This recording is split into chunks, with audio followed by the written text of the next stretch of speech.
My brother's snobby fiancée scoffed her diamond-encrusted fingers, gesturing wildly at my work boots as she hissed, "You look too poor to even step on this imported marble." Vanessa crossed her thin arms, the heavy silk of her designer gown, rustling loudly in the cavernous grand foyer of Rosewood Manor. Beside her, my younger brother Brendan stared at the floor, refusing to meet my eyes. He was letting a woman he had known for barely 12 months treat his sister like a discarded piece of trash. I looked down at the scuffed leather of my steel-toed boots, which were leaving a faint dusting of dried cement on the pristine black and white checkered stone. I did not apologize. I did not retreat. I simply adjusted the collar of my faded denim jacket and held my tongue. I let Vanessa tilt her chin up and believe her sharp words had successfully put the peasant relative in her place. What she did not know, and what my cowardly brother had failed to mention, was that I held the deed to this exact property locked in my glove compartment. I had paid $12 million in cash for this estate just 3 months prior. I was going to let her sip her champagne and play the aristocrat for exactly 2 more hours before I brought her entire fraudulent universe crashing down around her. My name is Autumn, and I am 34 years old. If you have ever had to deal with entitled relatives who mistook your kindness for weakness, hit like, and let me know your city in the comments below. To understand exactly how I ended up being humiliated in my own foyer, you have to rewind exactly 48 hours. The afternoon sun beat down relentlessly on the restoration site of a 19th century commercial block downtown. I stood waist-deep in a foundation trench, my hands encased in heavy canvas gloves, inspecting a section of rotting load-bearing timber. The smell of wet earth and curing concrete filled the warm air. I had spent the last decade building a historic property development firm from the absolute ground up. I did not manage my sites from a climate-controlled office. I swung the hammers, poured the concrete, and bled into the soil right alongside my crew. I valued tangible hard work and the quiet creation of a lasting legacy over flashing designer logos. My phone buzzed aggressively in the pocket of my canvas work trousers, vibrating against my thigh. I wiped a streak of sweat and grit from my forehead with the back of my wrist, pulled the device out, and accepted the call. It was Brendan. "Autumn, please tell me you are not crawling around in the dirt right now," my brother said. His voice was tight, carrying a frantic, vibrating pitch that immediately set my teeth on edge. "The engagement party is this Saturday. You RSVP'd 3 weeks ago. I need you to promise me you are going to actually make an effort." "I am working on the foundation repair for the Elm Street project, Brendan," I replied, my voice steady over the low, grinding rumble of a nearby cement mixer. "I told you I would be there. I am not going to miss your engagement." "Just listen to me," Brendan interrupted, his breath hitching slightly in panic. "Vanessa's parents are flying in, Gerald and Sylvia Kensington. They run a massive wealth management firm, Autumn. They are old money. They expect a certain standard of elegance. You cannot just show up looking like a day laborer. You need to buy a dress, get your hair done, wash the grime off your hands. Please just blend in, and do not embarrass us." I tightened my grip on the phone, the calloused skin of my palm pressing hard against the rigid plastic casing. Brendan was 30 years old, a serial entrepreneur whose tech startups consistently burned through venture capital and produced absolutely zero returns. For the past 7 years, I had quietly paid his rent, covered his vehicle leases, and bailed him out of high-interest business loans when his arrogant schemes inevitably collapsed. I never asked for gratitude, but being treated like a shameful secret stung with a sharp, bitter precision. He was embarrassed by the very hands that fed him. "I will wear something appropriate, Brendan," I said, keeping my tone completely neutral. "I will not ruin Vanessa's aesthetic." "Good. It is at Rosewood Manor," Brendan added, rushing to get the details out before I could hang up in disgust. "Gerald rented it out for the weekend. It costs $50,000 a night. Do you understand the level of wealth we are dealing with here? Just keep your head down and do not talk about your construction jobs with their friends." He ended the call without waiting for a response. I lowered the phone, the screen going dark in my dusty hand. Rosewood Manor. A slow, chilling realization washed over my chest. Brendan had absolutely no idea. I kept my business acquisitions strictly compartmentalized, operating through anonymous holding companies to avoid the exact kind of parasitic greed my brother was currently exhibiting. He did not know that Rosewood Manor was the crown jewel of my personal real estate portfolio. I had purchased the historic estate to run it as a premium event venue, investing millions in restoring the original woodwork and imported stone. And Gerald Kensington, the supposedly billionaire father-in-law, had just signed a rental agreement with my corporate alias. I climbed out of the foundation trench, my heavy boots sinking into the wet mud. I walked over to my truck parked near the edge of the construction site. I opened the heavy steel door and pulled myself into the driver's seat. Sitting on the dusty dashboard right next to a rolled-up set of architectural blueprints was a thick cream-colored envelope with gold foil lettering. It was the engagement invitation Vanessa had mailed me. I stared at the embossed cursive font. My brother was begging me to hide my authentic self to appease a family of pretentious snobs who thought renting a house made them royalty. I had originally intended to show up quietly, support him from the corner, and leave early without drawing attention. The blatant disrespect in his voice, however, fundamentally changed the architecture of my plans. But as I stared at the engraved invitation resting on my dusty dashboard, I knew this party was going to become a demolition site. 48 hours later, I pulled my mud-splattered truck onto the pristine gravel driveway of Rosewood Manor.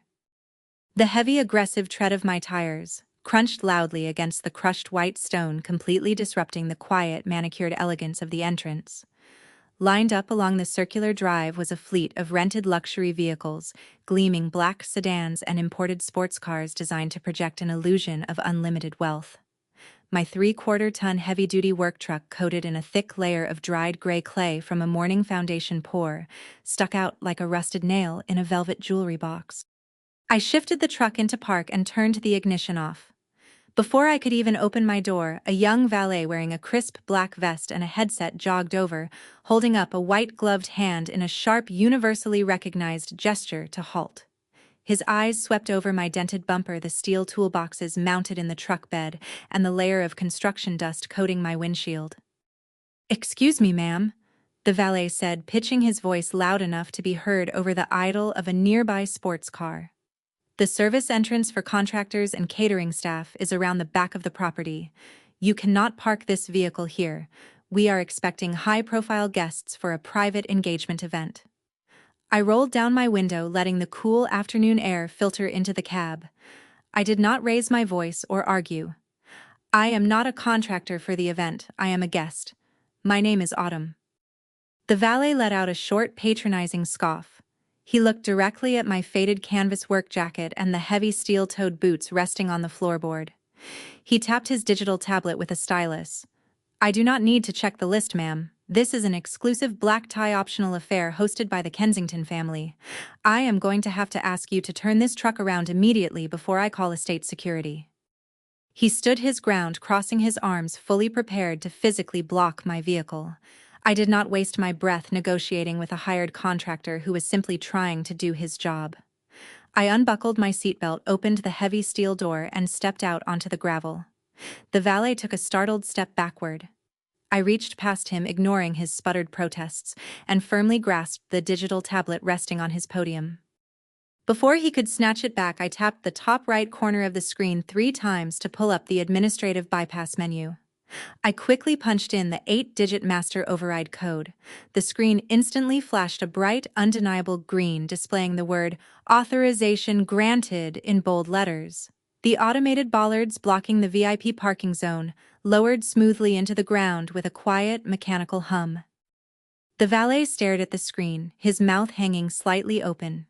He looked from the tablet to my dusty canvas jacket, completely unable to process how a woman who looked like a day laborer possessed the highest level of security clearance for the $50,000 a night estate. "Leave the truck exactly where it is," I instructed, my tone flat and uncompromising. I turned my back on him and walked toward the grand entrance. The towering mahogany double doors of Rosewood Manor stood wide open, welcoming the early arrivals. I walked up the wide stone steps I had personally sourced from a remote quarry in Italy and paid to have shipped across the ocean. The grand foyer was a breathtaking expanse of imported black and white checkered marble soaring 30-foot ceilings and a massive crystal chandelier that refracted the afternoon light into 1,000 prismatic shards. Caterers in crisp white uniforms rushed past carrying silver trays of delicate hors d'oeuvres, carefully avoiding the priceless antique side tables lining the walls. I took exactly 5 steps into the foyer before the manufactured elegance of the room was violently interrupted. "What on earth are you doing?" The voice was shrill, echoing sharply against the Venetian plaster walls. I stopped walking. Marching aggressively toward me were Vanessa and her mother, Sylvia Kensington. They moved in tandem like 2 predatory birds spotting a wounded animal on their territory. Vanessa wore a heavy silk designer gown that dragged slightly against the floor, her hair sprayed into a rigid, flawless updo. Her face, however, was twisted into a mask of visceral disgust. She stopped a few feet away from me, her eyes darting frantically around the foyer to see if any of the elite guests had witnessed my arrival. Sylvia stood right beside her daughter, pinching the bridge of her nose. She wore a suffocating amount of expensive floral perfume that entirely failed to mask the sharp, bitter scent of her own arrogance. She took a deliberate step backward, creating a wide physical boundary between us, as if poverty were a contagious disease she might catch through simple proximity. "You look too poor to even step on this imported marble." Vanessa scoffed, her diamond-encrusted fingers gesturing wildly at my steel-toed boots. "Look at you, you have dried mud on your trousers. You smell like wet dirt. Brendan explicitly promised me you were going to clean yourself up before you showed your face here." "I was pouring a structural foundation this morning," I replied, keeping my voice perfectly level. I did not cross my arms. I did not shrink under her furious gaze. "I told Brendan I would be here, and I am here." Vanessa's neck flushed a violent mottled red. "This is a deliberate sabotage," she hissed, stepping closer, her voice vibrating with manic entitlement. "You are doing this on purpose. You are trying to ruin my high society aesthetic because you are jealous of my life. My father paid an absolute fortune to rent this estate. We have local politicians and venture capitalists arriving in less than an hour, and you walk in here, looking like you belong on a street corner holding a cardboard sign." Sylvia chimed in, her voice dripping with an icy, practiced condescension. "She smells like wet concrete, Vanessa. Honestly, I thought Brendan hired her to fix the plumbing in the guest bathrooms. It is completely unacceptable. We simply cannot have her mingling with our network. People will assume we associate with the hired help. It reflects terribly on the Kensington brand." They stood shoulder to shoulder, waiting for me to break. They expected me to flush with deep humiliation to cover my face in shame, or to launch into a screaming match that would further validate their narrative that I was an unstable, low-class relative. They desperately wanted an explosive emotional reaction to justify throwing me off the property. I gave them absolutely nothing. I remained as stoic and unmovable as the stone pillars supporting the vaulted ceiling. Instead of absorbing their venom, I let my eyes sweep over them with the cold, calculating precision of a forensic auditor assessing a fraudulent balance sheet. When you spend a decade dealing with high-end real estate and authentic historic artifacts, you learn exactly how to spot a cheap imitation. I looked at the massive diamond pendant resting against Vanessa's collarbone. The light hit it perfectly, but the facets were entirely too uniform, lacking the complex internal depth and brilliant fire of a genuine stone. It was a high-grade cubic zirconia polished heavily to mimic wealth. I shifted my gaze to Sylvia's supposedly exclusive designer handbag, clutched tightly against her side.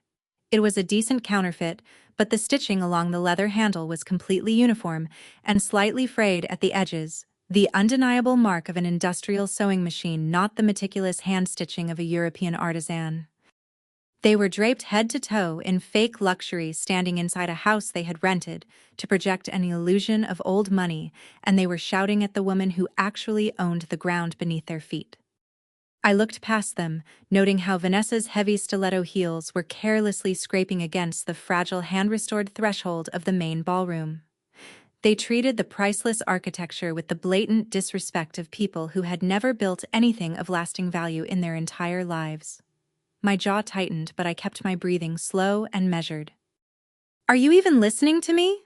Vanessa snapped, snapping her manicured fingers directly in front of my face to break my silence. "You are not going to ruin my engagement party. I will not allow you to embarrass me in front of my guests." I slowly met her furious glare. I did not blink. I did not apologize for my boots, my canvas jacket, or the dust on my hands.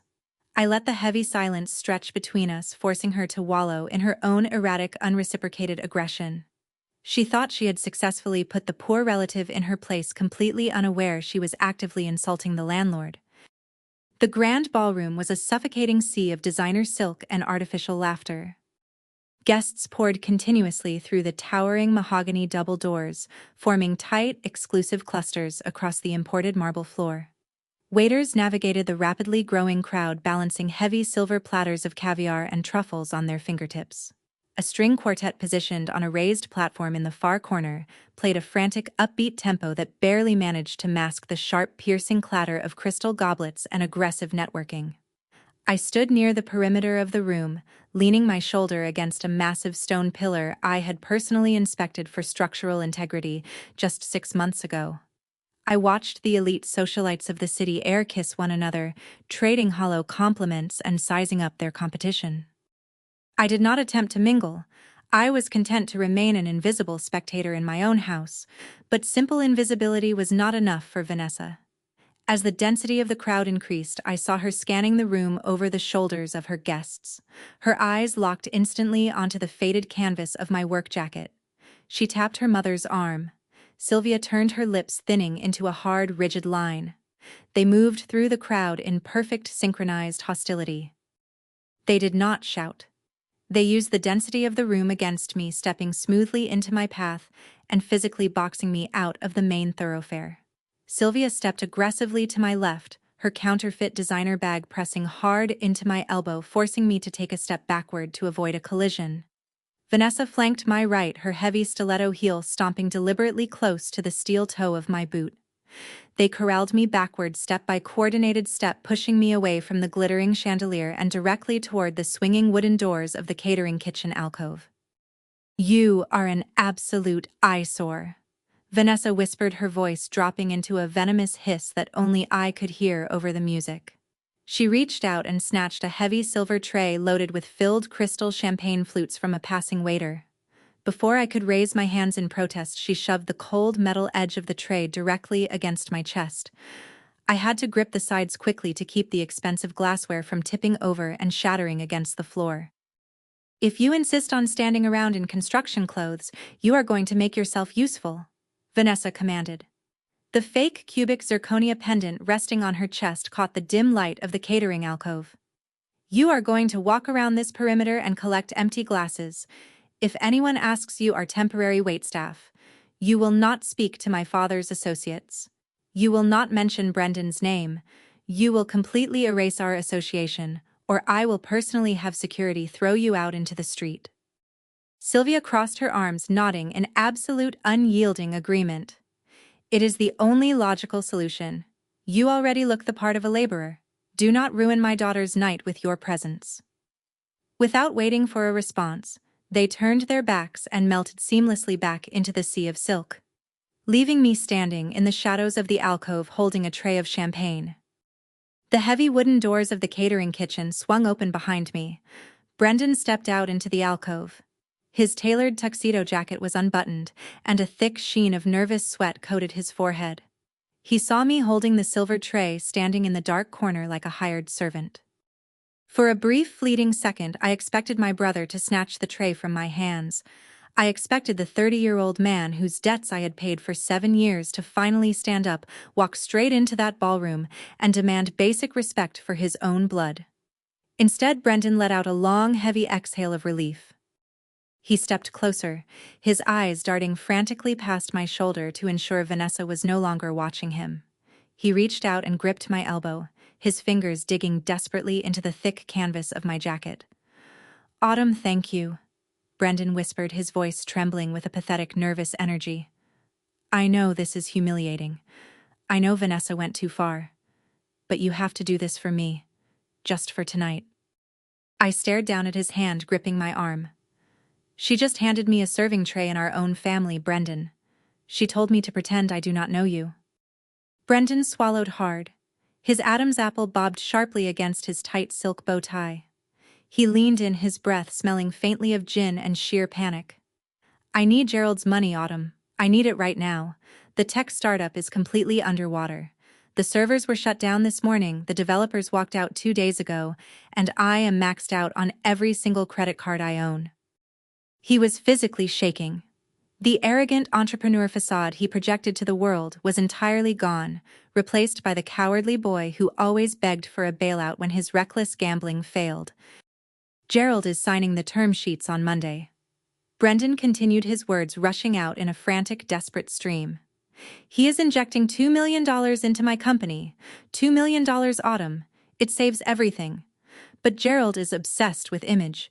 He is obsessed with pedigree. If he thinks he is marrying his daughter into a family that works manual labor, he will pull the funding. He will walk away. So I have to play the maid to secure your venture capital? I asked, keeping my voice perfectly flat and devoid of any warmth. Yes. Brendan hissed, his grip tightening painfully on my jacket. Yes. Because if he pulls out, I am going to have to declare bankruptcy. I will lose everything.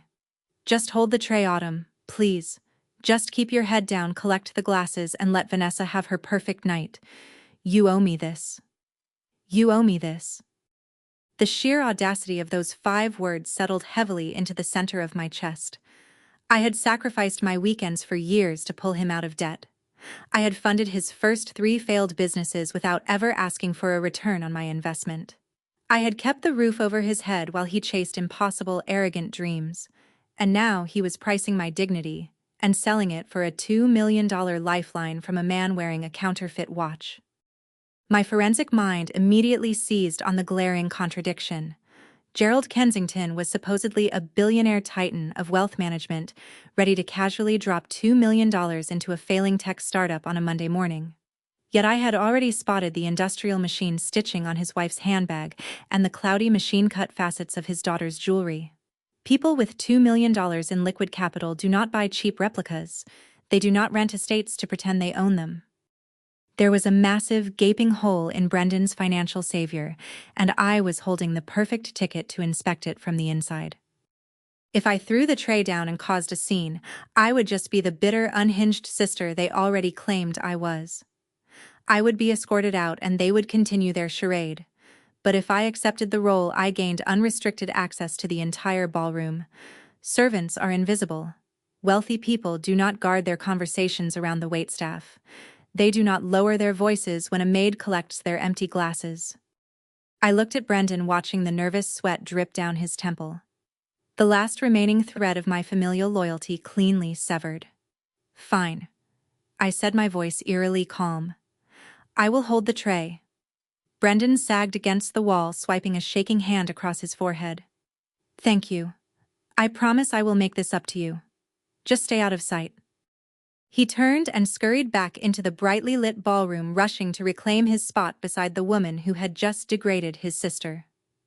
I stood alone in the dim catering alcove. I did not feel humiliated. I felt a cold, calculating anticipation taking root in my mind. I reached into the pocket of my work trousers and pulled out my encrypted smartphone, quickly silencing the notifications. Then I turned toward a stack of uniform supplies resting on a stainless steel prep table. I tied the cheap black apron around my waist, transforming my silent endurance into the perfect camouflage. For the next 2 hours, I became a ghost carrying a silver tray.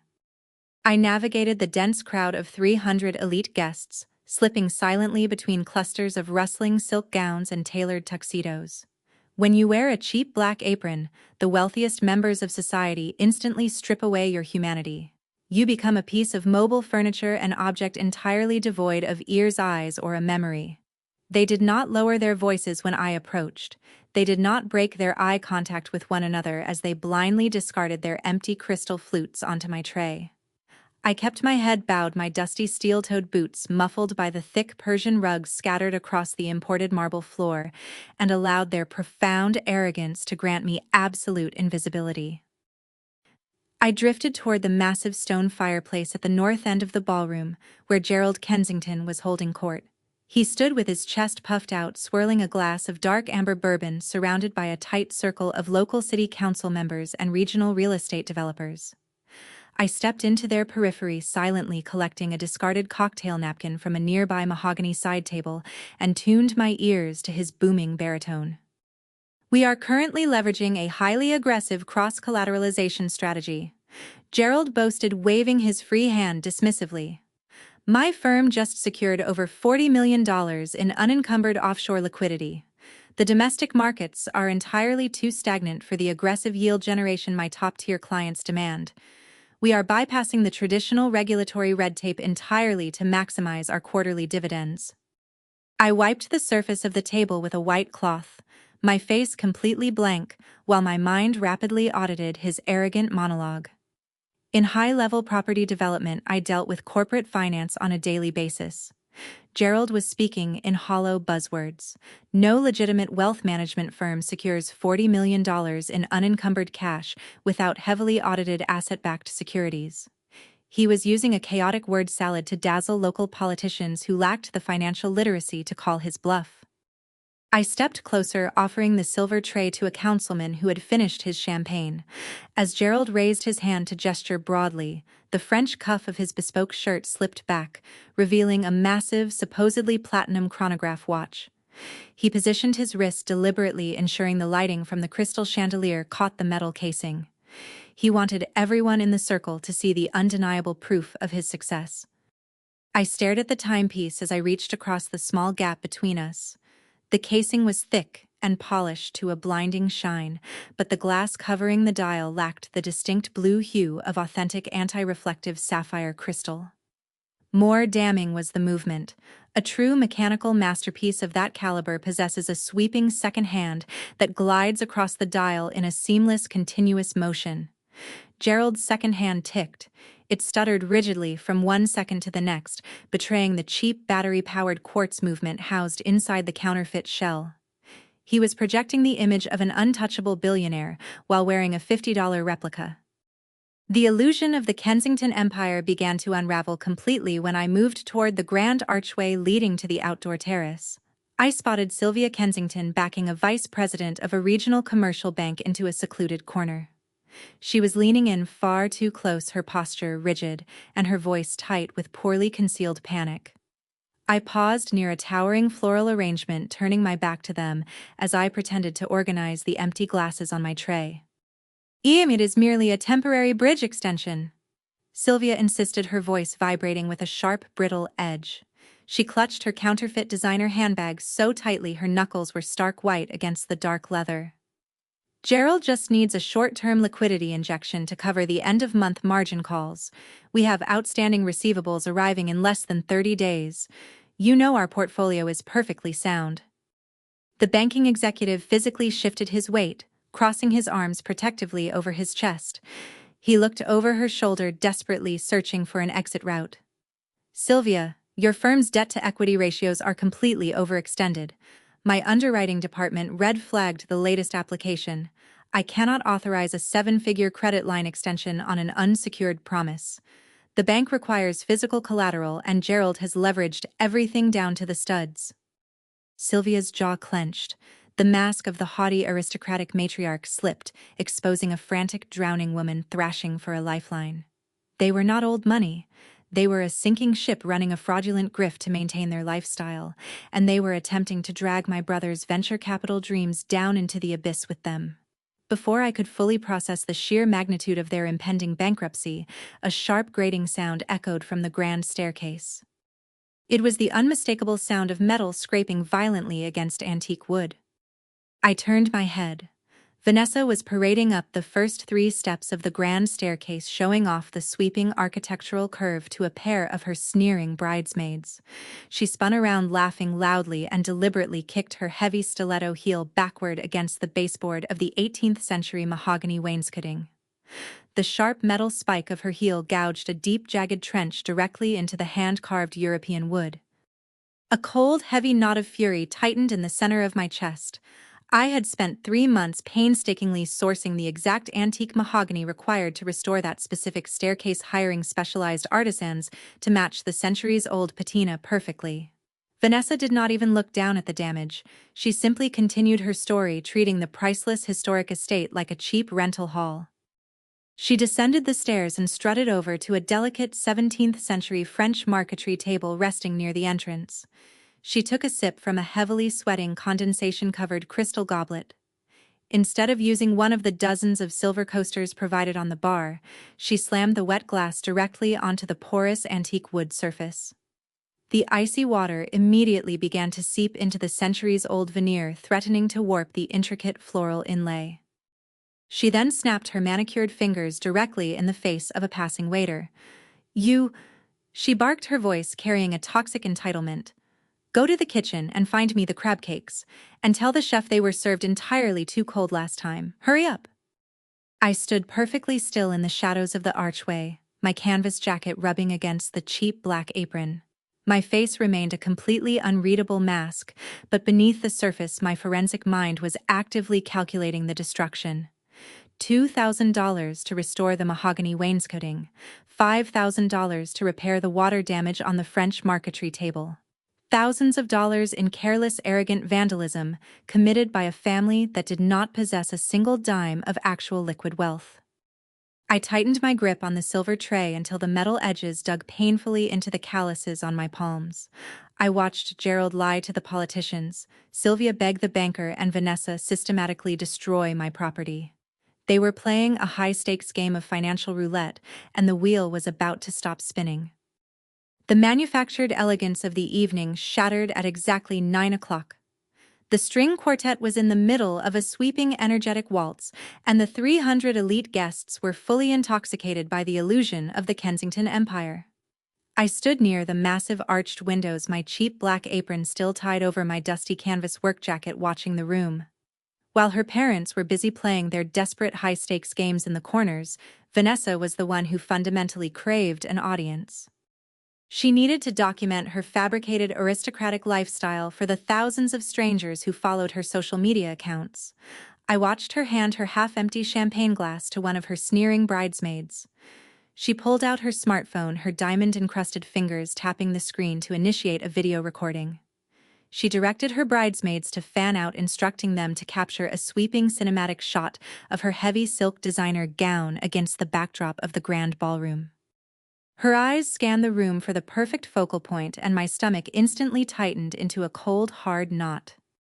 In the exact center of the ballroom, positioned directly beneath the towering crystal chandelier, sat a hand-carved French Renaissance mahogany pedestal.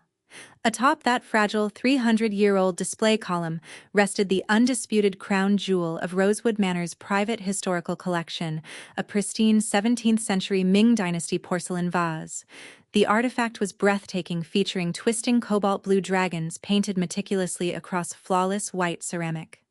I had personally flown to a private auction in London to secure that exact piece, paying hundreds of thousands of dollars in cash to elevate the authentic historic atmosphere of the estate. It was a museum-quality relic roped off by a subtle velvet barrier to explicitly warn guests to keep their distance. Vanessa marched directly past the velvet rope. She did not care about the history of the room. She only saw the ornate wooden pedestal as a convenient step stool to elevate her above the crowd for her video. She handed her phone to her lead bridesmaid and gestured for her to start filming. I did not wait. I slammed my silver serving tray down onto a nearby catering table.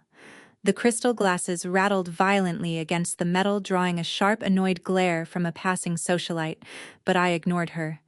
I stepped out of the shadows, abandoning my invisible camouflage, and pushed my way through the dense sea of tailored tuxedos and silk gowns. "Vanessa, step away from the display." I projected my voice, cutting through the ambient chatter with a sharp, uncompromising authority. Vanessa heard me. She paused, her manicured hand resting lightly on the rim of the priceless Ming Dynasty vase to balance herself. She looked over her shoulder, her eyes locking onto my dusty work clothes and cheap black apron. A cruel, mocking smirk spread across her perfectly contoured face. She thought the hired help was trying to give her an order. She thought the peasant sister was trying to ruin her perfect social media moment. Instead of stepping down, Vanessa deliberately defied me. She turned her back to me, tilted her chin up toward the chandelier, and hoisted herself upward. She planted the sharp steel spike of her heavy stiletto heel directly onto the fragile hand-carved edge of the antique mahogany pedestal. She shifted her entire body weight onto that single concentrated point. The sound of 300-year-old wood fracturing was a dry, agonizing crack that snapped through the air. The delicate mahogany baseboard splintered instantly under the intense pressure of her stiletto. Vanessa's smirk vanished. Her ankle rolled sharply outward as the wooden ledge gave way beneath her foot. She let out a short, high-pitched yelp of genuine panic. Her arms windmilled wildly in the air as she tumbled backward, her center of gravity entirely lost. Desperate to stop her fall, her hands flailed blindly, seeking anything to anchor her to the platform. Her diamond-encrusted fingers clamped down hard on the delicate porcelain lip of the 17th-century vase. I lunged forward, pushing past a local city councilman, my heavy steel-toed boots sliding against the imported marble, but the distance was simply too great. The physics of the disaster were already locked into place. Vanessa's falling body weight acted as a violent lever. The heavy porcelain vase tipped forward, sliding off the velvet-lined surface of the display pedestal. Vanessa crashed heavily onto her back, her designer gown tangling around her legs as she hit the hard floor.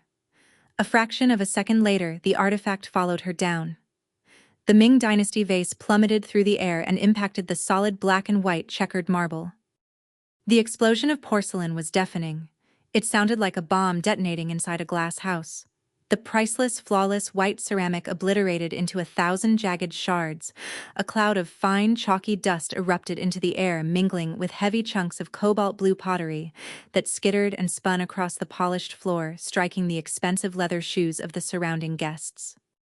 The string quartet stopped playing in a chaotic screeching discord as the cellist dragged his bow harshly across the strings in pure shock. The grand ballroom plunged into absolute terrifying silence. Not a single person breathed. The ambient hum of 300 networking aristocrats was completely extinguished. The only sound left in the cavernous space was the faint lingering tinkle of a curved porcelain shard spinning on the marble before finally settling flat. Vanessa sat sprawled on the floor in the center of the devastation. Her heavy silk designer gown was covered in a thick layer of white ceramic dust. She sat perfectly still, her mouth hanging slightly open, her chest heaving in rapid, shallow gasps. She looked down at her hands, then at the massive jagged piece of pottery resting inches from her knee. Even with her profound ignorance of history, the intricate hand-painted cobalt dragons and the sheer thickness of the antique ceramic communicated a catastrophic reality. The fake aristocrat realized she had just destroyed a genuine treasure. The color completely drained from Vanessa's face, leaving her skin a sickly translucent white beneath her heavy makeup. Her hands began to tremble violently. She looked up, her wide, panicked eyes darting around the circle of elite guests who were now staring at her with expressions of sheer, unadulterated horror. Brendan pushed his way to the front of the crowd, his face ashen, his jaw hanging open as he stared at the shattered remains of the vase. Gerald and Sylvia Kensington materialized a moment later, freezing at the edge of the debris field. The manufactured swagger completely melted off Gerald's face, replaced by the panicked realization of a man who knew he did not have the liquid capital to pay for a broken window, let alone a destroyed historical artifact. The heavy mahogany double doors at the far end of the ballroom swung open with a resounding thud. The head estate manager marched into the room. He wore a crisp, tailored navy suit and his face was flushed with a mixture of professional fury and genuine panic. He knew exactly how much I had paid for that vase at the London auction, and he knew I was currently standing in the room dressed as a waitress. He marched directly to the center of the ballroom, his polished shoes crunching over the fragments of priceless porcelain. He stopped in front of the shattered display pedestal and looked down at Vanessa, who was still trembling on the floor. "What has happened here?" the estate manager demanded, his voice a booming, furious baritone that echoed off the vaulted ceilings. He swept his arm toward the thousands of cobalt and white shards covering the marble. "This is an authentic 17th-century Ming Dynasty vase from the private collection of Rosewood Manor. It is an irreplaceable historical artifact valued at hundreds of thousands of dollars." Vanessa whimpered, pulling her knees to her chest, her diamond-encrusted fingers gripping the dusty silk of her gown.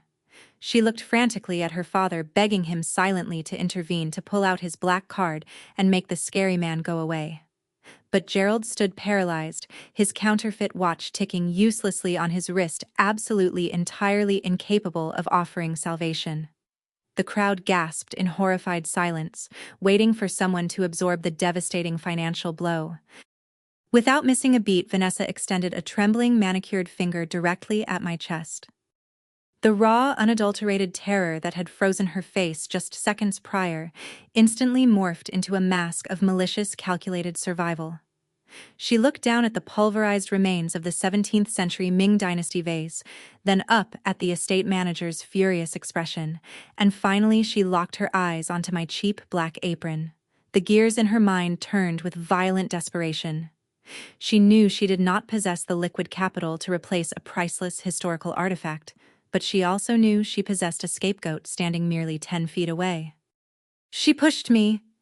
Vanessa shrieked, her voice cracking into a high-pitched theatrical wail that bounced off the vaulted ceilings. She scrambled to her feet, her heavy silk designer gown kicking up a cloud of white ceramic dust. She stumbled backward, pressing her hands against her chest, performing the role of the traumatized victim flawlessly. I was just standing here admiring the display, and she deliberately rammed her silver tray into my back. She knocked me right off my feet. The sheer audacity of the lie hung in the stagnant air of the grand ballroom. Gerald Kensington did not hesitate. The manufactured billionaire had just spent the last 2 hours spinning a fragile web of lies to local politicians and banking executives. He could not afford a scandal, and he certainly could not afford a bill for hundreds of thousands of dollars. He saw his daughter pointing at the hired help, and he immediately seized the lifeline. Gerald stomped forward, his heavy leather shoes crunching ruthlessly over the intricate hand-painted cobalt blue shards. He positioned his large frame between Vanessa and the estate manager, puffing out his chest to project an aura of untouchable authority. "This is an absolute outrage!" Gerald bellowed, pointing a thick finger at my face. He turned his head slightly, ensuring the city councilmen he had been networking with were watching his display of power. "Your waitstaff is completely out of control. This woman has been lurking in the shadows all evening, glaring at my daughter. She intentionally assaulted Vanessa and destroyed this property. I demand that she be held entirely financially and legally liable for this catastrophe." Sylvia rushed to her daughter's side, wrapping her arms around Vanessa's shoulders and pulling her into a protective embrace. Sylvia looked at me with an expression of pure, visceral revulsion. She weaponized the visual contrast between us, using my dusty work clothes as undeniable proof of my supposed guilt. "Look at her," Sylvia sneered, pitching her voice so the surrounding elite socialites could hear every single word. "She is wearing filthy construction boots and a stained canvas jacket under that apron. She does not belong in a room like this. Brendan brought her here out of pity, and this is how she repays him." She was seething with jealousy over my daughter's flawless engagement. She destroyed that vase in a fit of bitter, low-class rage because she cannot stand to see people of our stature celebrating. The 300 elite guests formed a tight, suffocating ring around the debris field. The chaotic murmurs swelled into a collective hum of harsh judgment. Aristocrats clutching crystal champagne flutes shook their heads in disgust. They looked at my scuffed steel-toed boots, my unstyled hair, and my faded jacket. The narrative the Kensingtons were spinning fit perfectly into their prejudiced worldview. To them, I was the unstable, envious laborer who had just ruined a high society event. I stood perfectly still.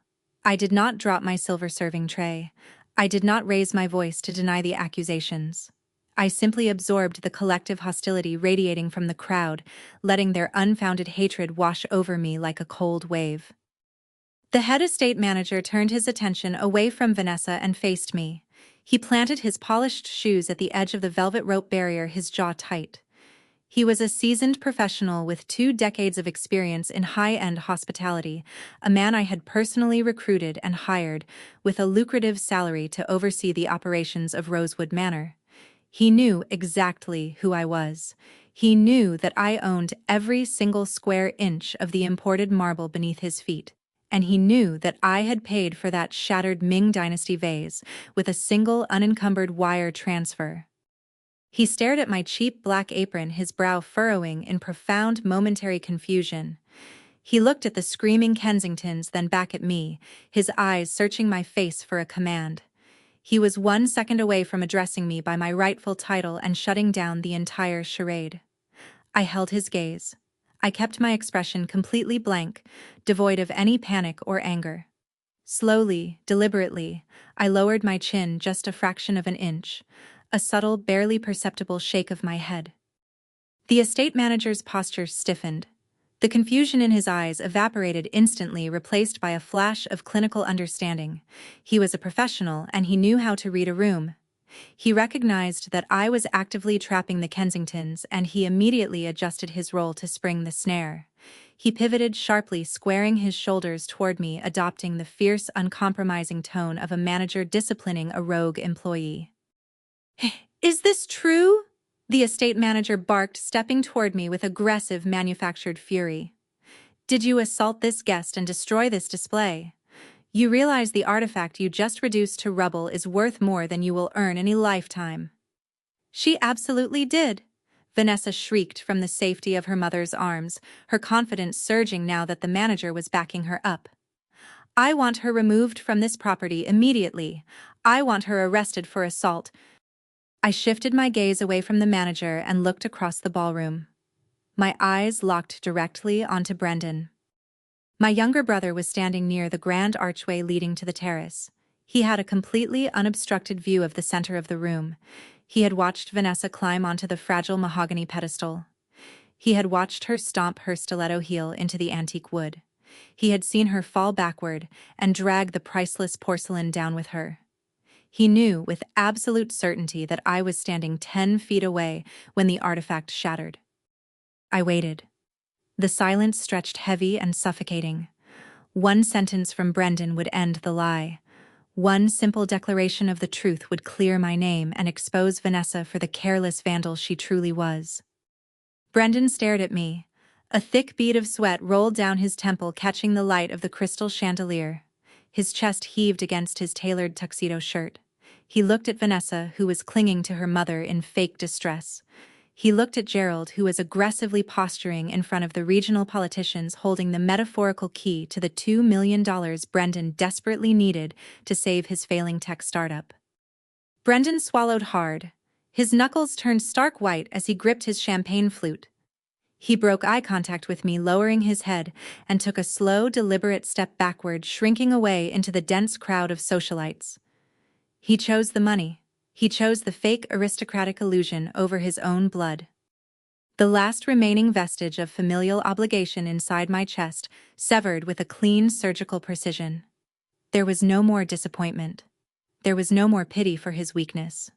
The brother I had financially supported for 7 years was dead, replaced entirely by a complicit accessory to fraud. "She is completely unhinged," Gerald continued to bellow, waving his arms to command the attention of the entire room. "She is a violent liability. She is going to pay for every single penny of this damage, or I will personally ensure she spends the next decade rotting in a jail cell for property destruction and assault." I looked at Gerald's red, furious face. I looked at Vanessa's triumphant, tear-stained smirk. I looked at the 300 guests whispering their harsh condemnations. They thought they had me cornered. They thought they were burying a helpless working-class nobody under an avalanche of superior legal and social power. But as a forensic property developer, I knew that every single lie they screamed in front of these witnesses was a binding verbal contract of defamation and attempted fraud. They were not burying me. They were aggressively, enthusiastically digging their own graves, tossing the dirt over their own shoulders while demanding an audience watch them do it. I did not utter a single word of defense, letting their malicious accusations weave the very rope that would hang them. Gerald Kensington gripped my upper arm with a bruising force, shoving me toward the private study. His thick fingers dug brutally through the cheap fabric of my black catering apron and into the rigid canvas of my work jacket. I did not struggle. I allowed him to physically propel me out of the grand ballroom, navigating us through the whispering crowd of elite guests. We crossed the main corridor, moving away from the shattered porcelain and the blinding glare of the crystal chandeliers until we reached the heavy hand-carved mahogany doors of the estate's primary office. Gerald threw the door open, pushed me inside, and slammed the heavy wood shut behind us. He reached forward and twisted the brass deadbolt. The sharp metallic click severed the ambient noise of the string quartet, plunging the room into a heavy, suffocating silence. This was my private study. I had spent 6 months sourcing the deep forest green velvet wallpaper and the antique Persian rug covering the hardwood floor. I knew the exact age of the leather-bound volumes lining the floor-to-ceiling bookshelves. But Gerald marched across the rug and threw himself behind my heavy oak desk, treating the space with the arrogant ownership of a man who believed a rental agreement made him a king. The manufactured aristocratic facade he had projected in the ballroom completely evaporated the second the deadbolt secured us inside. The booming, confident billionaire vanished. In his place stood a frantic, sweating grifter whose financial house of cards was collapsing in real time. Gerald ripped his silk tie loose, pulling the fabric violently away from his thick neck. He braced his hands flat against the polished surface of the oak desk, leaning his heavy frame forward. He was breathing in rapid, shallow gasps. The cheap, battery-powered second hand of his counterfeit watch ticked loudly in the quiet room. "Do you have any comprehension of what you just did?" Gerald hissed, his voice vibrating with a raw, unhinged desperation. He did not bother maintaining the lie that I had pushed Vanessa. There were no politicians or banking executives in the room to perform for. We were alone, and the truth hung heavily between us. That display was a 17th century artifact. The estate manager just stated it is valued at hundreds of thousands of dollars. The management of this property is going to aggressively sue my family to recoup that loss. I stood perfectly still in the center of the Persian rug. I did not cross my arms, nor did I take a step backward. I kept my breathing slow and steady, watching the vein pulse frantically on the side of his neck. My firm cannot afford an unexpected liability of that magnitude. Gerald continued, his words spilling out in a rapid, venomous stream. I am in the middle of closing a massive capital acquisition this week. If a lawsuit of this scale hits the public records, my investors will panic. My lenders will immediately freeze my operating accounts. A scandal destroys the Kensington name, and it destroys the funding your brother so desperately needs from me. He stepped out from behind the desk, pacing the length of the room like a cornered animal. "You are going to fix this," Gerald commanded, pointing a thick, trembling finger directly at my chest. "You are going to absorb the entirety of this financial fallout. I know you run some pathetic little construction business. I know you have a savings account. You are going to immediately liquidate every single asset you own, and you are going to wire those funds directly into my wealth management account by tomorrow morning." I watched him pace my face, an entirely unreadable mask. I let the sheer breathtaking audacity of his demand settle into the quiet space of the room. He was not asking for an apology.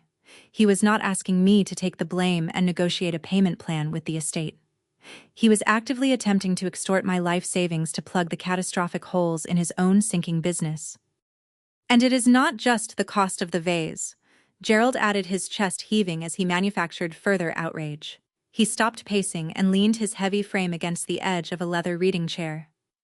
"Your malicious, jealous behavior has caused severe emotional distress to my daughter on the night of her engagement. Her reputation is damaged. My brand is damaged. I am factoring in comprehensive punitive damages into your total liability." He walked back behind the desk and ripped open his leather briefcase. He pulled out a crisp, pre-printed legal document bearing the embossed gold logo of Kensington Wealth Management. He snatched a silver pen from his breast pocket and began scribbling aggressively in the blank margins of the paper, filling in fabricated financial figures and legal stipulations with jerky, frantic motions. "If you refuse to comply," Gerald sneered, not looking up from the paper, "I will unleash a legal nightmare upon you that you cannot even begin to fathom. I employ an army of high-powered corporate litigators. I will tie you up in civil court for the next 10 years. I will personally ensure that every dime you ever earn is instantly garnished to pay my legal fees. I will bankrupt your little business, seize your work trucks, and leave you entirely destitute." He finished scribbling, slammed the cap back onto his silver pen, and slid the document forcefully across the smooth surface of the oak desk. The thick paper came to a halt right at the edge, hovering over the floor. "Sign the liability waiver." Gerald ordered, his voice dropping into a dangerous, gravelly threat. You sign this document admitting full fault for the destruction of the property and agreeing to transfer the entirety of your liquid capital into my corporate escrow account by tomorrow morning. You do that, and I will graciously convince Vanessa not to press criminal assault charges against you. I stepped forward, my dusty steel-toed boots making no sound against the thick wool of the Persian rug. I reached out and picked up the document. I did not weep. I did not tremble or beg him for mercy. My forensic mind simply booted up, analyzing the paper in my hands, with the clinical, merciless precision of an auditor examining a crime scene. The document was a standard indemnification form, completely stripped of any proper legal context. Gerald had scribbled a massive six-figure sum on the settlement line, but it was the routing numbers printed neatly at the bottom of the page that cemented his absolute guilt. He was not demanding that I pay Rosewood Manor. The routing numbers belonged exclusively to the primary operating account of Kensington Wealth Management. The extortion play was so glaringly obvious that it bordered on insulting. Gerald had no intention of paying the estate for the shattered porcelain. He needed liquid cash immediately to cover his margin calls and hide his insolvency from the banking executives standing outside in the ballroom. He was using his daughter's careless vandalism as a convenient weapon to rob me blind.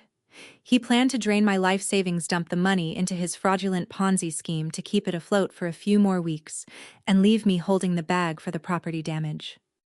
I looked up from the routing numbers. Gerald stood behind the desk, his hands planted on his hips, his chest puffed out in a desperate display of dominance. His suit was wrinkled and his face was slick with sweat. He truly believed he had outsmarted a naive, uneducated laborer. He believed his loud voice and hollow legal threats were enough to force me into compliance. I did not utter a single word. I held the fraudulent document in my right hand, my expression completely flat, my eyes locked directly onto his. He thought he was backing a helpless worker into a corner, completely blind to the steel trap closing around his own ankles. The heavy mahogany doors swung open and Brendan rushed into the study with a look of frantic desperation. He threw his body weight against the thick wood, slamming the doors shut behind him to block out the chaotic, muffled murmurs of the 300 elite guests gathered in the ballroom. He stood with his back pressed against the doorframe, his chest heaving rapidly beneath his tailored tuxedo shirt. His silk bow tie hung crookedly around his neck, and a thick, glossy layer of nervous sweat coated his forehead. His eyes darted frantically around the dimly lit room, landing first on Gerald, who was leaning aggressively against my leather reading chair, and then finally settling on me. For a brief, fleeting moment, a quiet spark of hope flickered in the back of my mind. This was my younger brother. This was the boy I had protected since childhood, the man whose rent I had paid and whose debts I had silently absorbed for the past 7 years. I stood in the center of the Persian rug holding the fraudulent liability waiver, waiting for him to step between me and the massive sweating grifter trying to extort my life savings. I waited for Brendan to point a finger at Gerald, to loudly declare my innocence and to finally act like a man. Instead, Brendan looked at Gerald and offered a pathetic, trembling nod of subservience. I handled the estate manager, Brendan panted, swiping a shaking hand across his brow. I told him we are settling the financial damages privately inside this room. He is holding the crowd back. Gerald let out a sharp, dismissive scoff, crossing his arms over his broad chest. The manufactured billionaire did not even offer my brother a shred of gratitude. He simply glared at Brendan with absolute dripping contempt. Your sister is severely jeopardizing our arrangement, Brendan. Gerald barked, his voice laced with venom. He pointed a thick finger at me. She is standing there holding the indemnification paperwork and she is refusing to sign. She viciously assaulted my daughter, destroyed a piece of history worth hundreds of thousands of dollars, and now she is playing the victim. If she does not transfer her liquid assets into my firm's escrow account tonight to cover these damages, I am pulling my $2 million from your tech startup. The venture capital deal is entirely dead. Brendan's complexion turned a sickly, translucent gray. The absolute terror of losing his financial lifeline entirely overrode any remaining shred of human decency inside his mind. He pushed himself off the heavy mahogany door and marched directly toward me. He did not walk with the posture of a protector. He moved with the aggressive, frantic energy of a cornered coward. Brendan closed the physical distance between us, invading my personal space, until the sharp scent of his expensive cologne and stale champagne flooded my senses. He reached out and snatched a heavy silver fountain pen from the surface of my oak desk. He slammed the metal barrel of the pen down onto the polished wood with a loud, violent crack. "Sign the paper, Autumn!" Brendan hissed, his voice dropping into a frantic, commanding whisper. His eyes were wide and bloodshot, bulging slightly with manic desperation. "Sign it right now." I stood my ground, my steel-toed boots rooted firmly into the antique rug. I did not flinch at the loud noise. I slowly raised the fraudulent legal document, holding it squarely between us. "Do you have any idea what this piece of paper actually is, Brendan?" I asked, my voice eerily calm, contrasting sharply with his hyperventilating panic. "He is not asking me to compensate the estate. Read the routing numbers at the bottom of the page. He is extorting my personal life savings. He wants me to wire every single penny I possess directly into his wealth management firm's operating account. He is robbing me." Brendan did not even glance at the document. He did not look at the routing numbers. He kept his frantic eyes locked directly on mine. "I know what it says." Brendan snapped, spittle flying from his lips in his blind agitation. "He told me his terms in the hallway. I do not care where the money goes, Autumn. I care about my company. You are going to sign that waiver and you are going to transfer those funds tonight." The heavy silence of the study seemed to amplify his words, letting the sheer breathtaking malice of his statement echo against the walls. He knew. He knew Gerald was executing a blatant extortion play, and he was actively facilitating the robbery of his own sister. "You want me to bankrupt myself," I stated, my tone devoid of any emotion, "just so you can secure a $2 million investment from a man who is clearly using my money to cover his own insolvency. Stop talking about things you do not understand." Brendan exploded, his face flushing a violent mottled red. He leaned forward, pointing the heavy silver pen directly at my face. "You wear steel-toed boots and play in the dirt for a living. You pour concrete and restore old bricks. What do you even need your savings for? A new work truck. I am building a global tech empire. I am going to be launching an initial public offering in 2 years. My future requires capital, and your pathetic little nest egg is absolutely nothing compared to what I am about to achieve." He aggressively slapped the desk again, demanding my compliance. "You owe me this, Autumn," Brendan snarled, his voice echoing with toxic entitlement. "You owe it to this family to make yourself useful. You have been walking around this party in a cheap black apron doing absolutely nothing to elevate our status. This is your chance to actually contribute. Sign the paper, pay the damages, and secure my funding." I stared into the frantic, bloodshot eyes of the man I had sacrificed years of my life to support. "I did not break the vase, Brendan," I said quietly, cutting through his hysterical rambling. Brendan froze. "You were standing by the terrace archway?" I continued, my gaze tracking the microscopic twitch in his jaw. "You had a completely unobstructed view of the center of the ballroom. You watched Vanessa hike her designer gown up. You watched her stomp her stiletto heel onto the mahogany display pedestal. You watched the antique wood splinter, and you watched her drag that 17th-century porcelain down with her when she fell. You know exactly who destroyed that artifact." Brendan swallowed hard. His Adam's apple bobbed sharply against his collar. He darted a terrified glance over his shoulder at Gerald, who was standing behind the desk with his arms crossed, watching the exchange with a smug, satisfied smirk.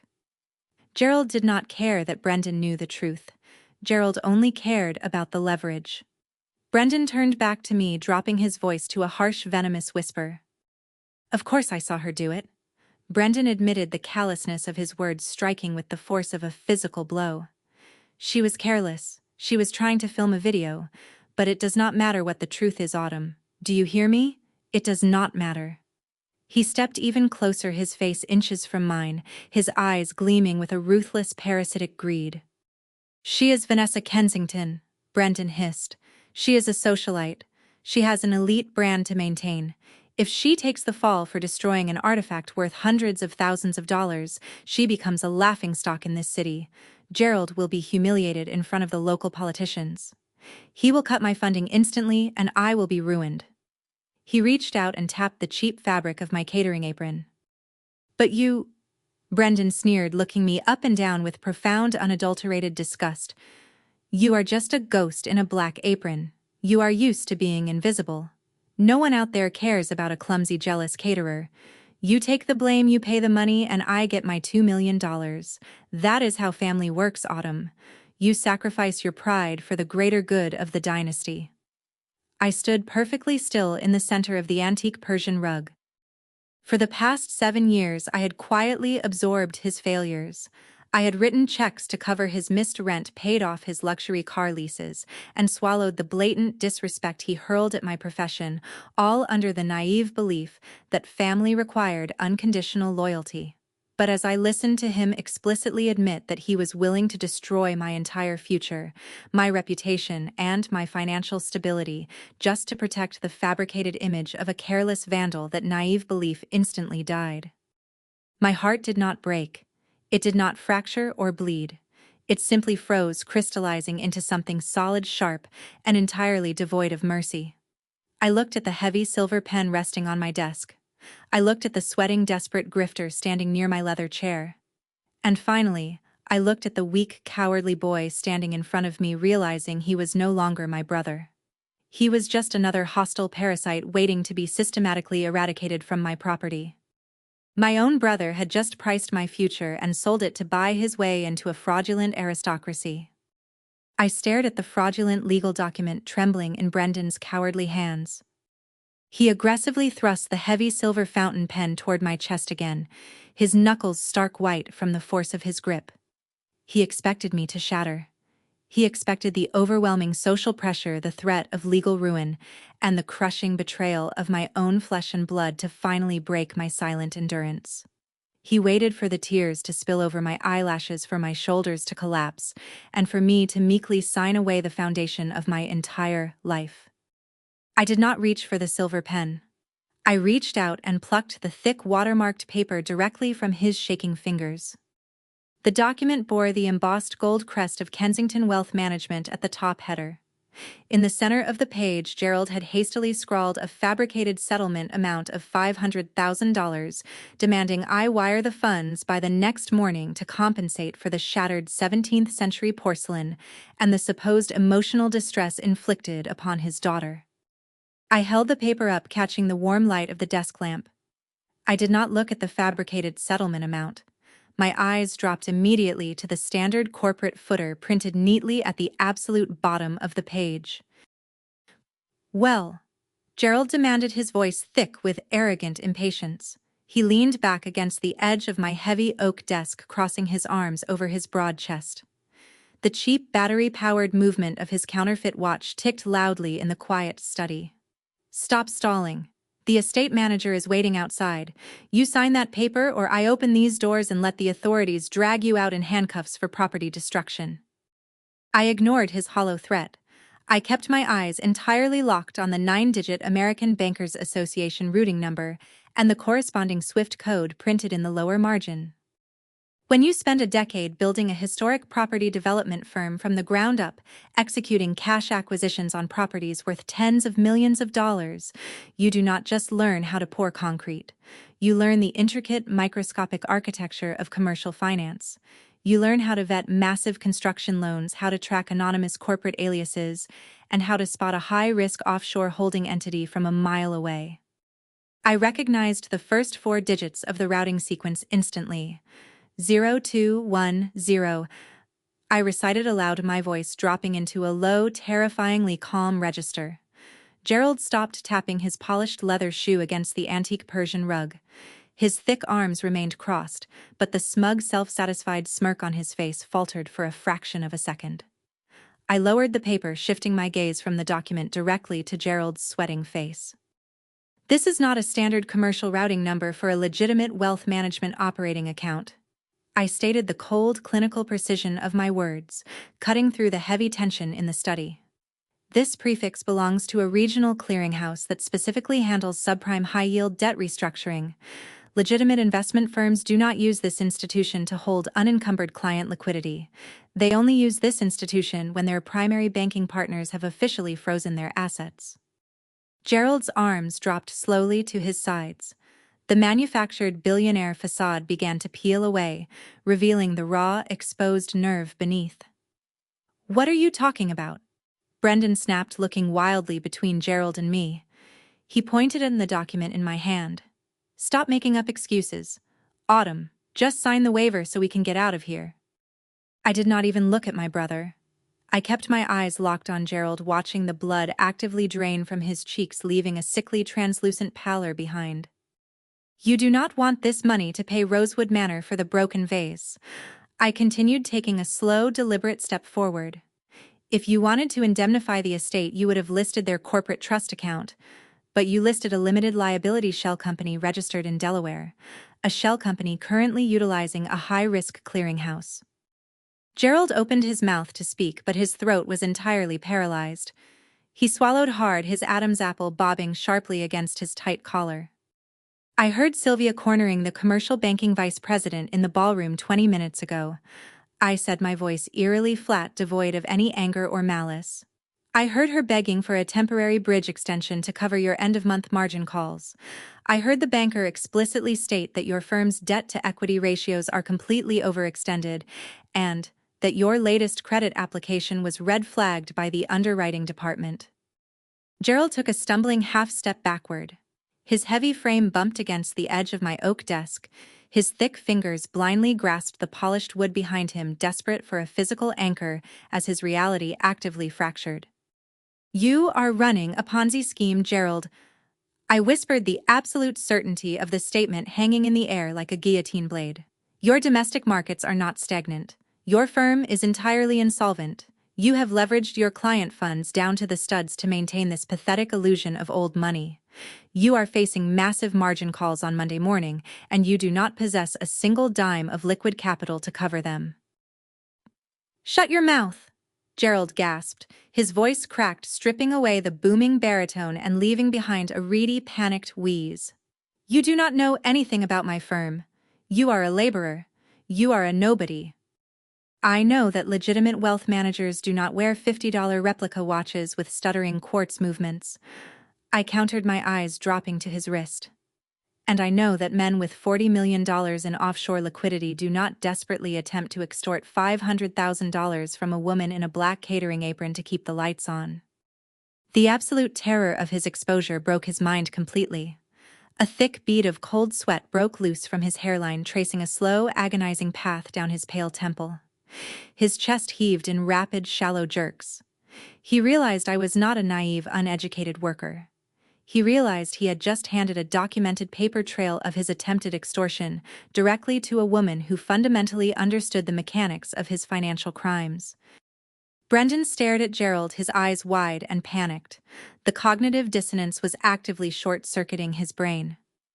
"Gerald," Brendan stammered, his voice trembling.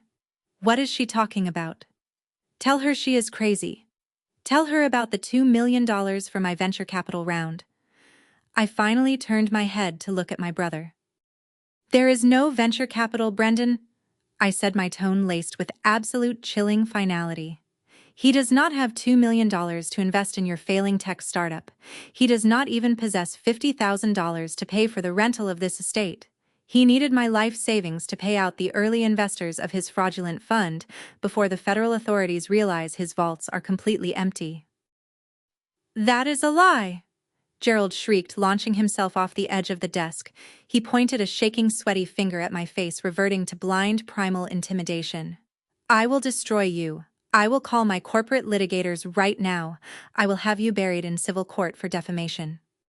"Corporate litigators require substantial retainer fees." "Gerald, huh?" I replied smoothly, completely unfazed by his outburst. "And according to the industry reports I read last week regarding your specific holding company, your firm is currently under active investigation for bouncing massive payroll checks to your own internal administrative staff." Gerald froze. His jaw hung slightly open. The fight instantly drained from his body, leaving a hollow, terrified shell. He stared at me with unadulterated horror, finally grasping the sheer magnitude of the catastrophic error he had just made. He had walked into my private study, demanded my compliance, and handed me the exact weapon required to obliterate his entire existence. I did not hand the fraudulent liability waiver back to him. I folded the thick watermarked paper neatly in half and slid it into the front pocket of my canvas work jacket, securing the physical evidence of his extortion. I pulled my encrypted phone from my pocket, ready to unleash a corporate hurricane upon their fragile house of cards. Vanessa burst into the study, flanked by two of her sneering bridesmaids. She shoved the heavy mahogany doors open with such violent force that the brass handles slammed against the deep forest green velvet wallpaper. Her heavy silk designer gown, now visibly stained with a thick layer of white ceramic dust around the hemline, dragged across the antique Persian rug. She marched into the room with the aggressive, stomping stride of a woman entirely accustomed to the world bending to her tantrums. Her bridesmaids trailed closely behind her, their heavily contoured faces twisted into identical masks of cruel, mocking amusement. One of them held her smartphone up, the camera lens pointed directly at me, blatantly recording the scene for whatever elite social media circle they were attempting to entertain. Vanessa stopped a few feet away from the heavy oak desk. She did not notice the thick, cold sweat coating her father's pale face. She did not register the sickly, translucent gray pallor of her fiancé's complexion. She only saw me standing in my dusty work boots and cheap black catering apron, holding my phone. "Why is she still standing here?" Vanessa shrieked, her voice a shrill, grating pitch that shattered the heavy, suffocating silence of the study. She extended a trembling, diamond-encrusted finger, pointing it like a weapon at my chest. "I told the estate manager I wanted her arrested. I told him to call the police. Why hasn't she been dragged out of my engagement party in handcuffs?" Gerald flinched. The sudden, deafening volume of his daughter's voice exacerbated his hyperventilating panic, but her presence forced a rapid, desperate shift in his demeanor. He could not let his daughter see his terror. He could not let her know that the billionaire patriarch she worshipped was entirely insolvent, running a fraudulent Ponzi scheme, and currently trapped in a room with a woman who had just diagnosed his impending bankruptcy. Gerald swallowed hard, dragging a silk handkerchief from his pocket to furiously dab the sweat pooling at his temples.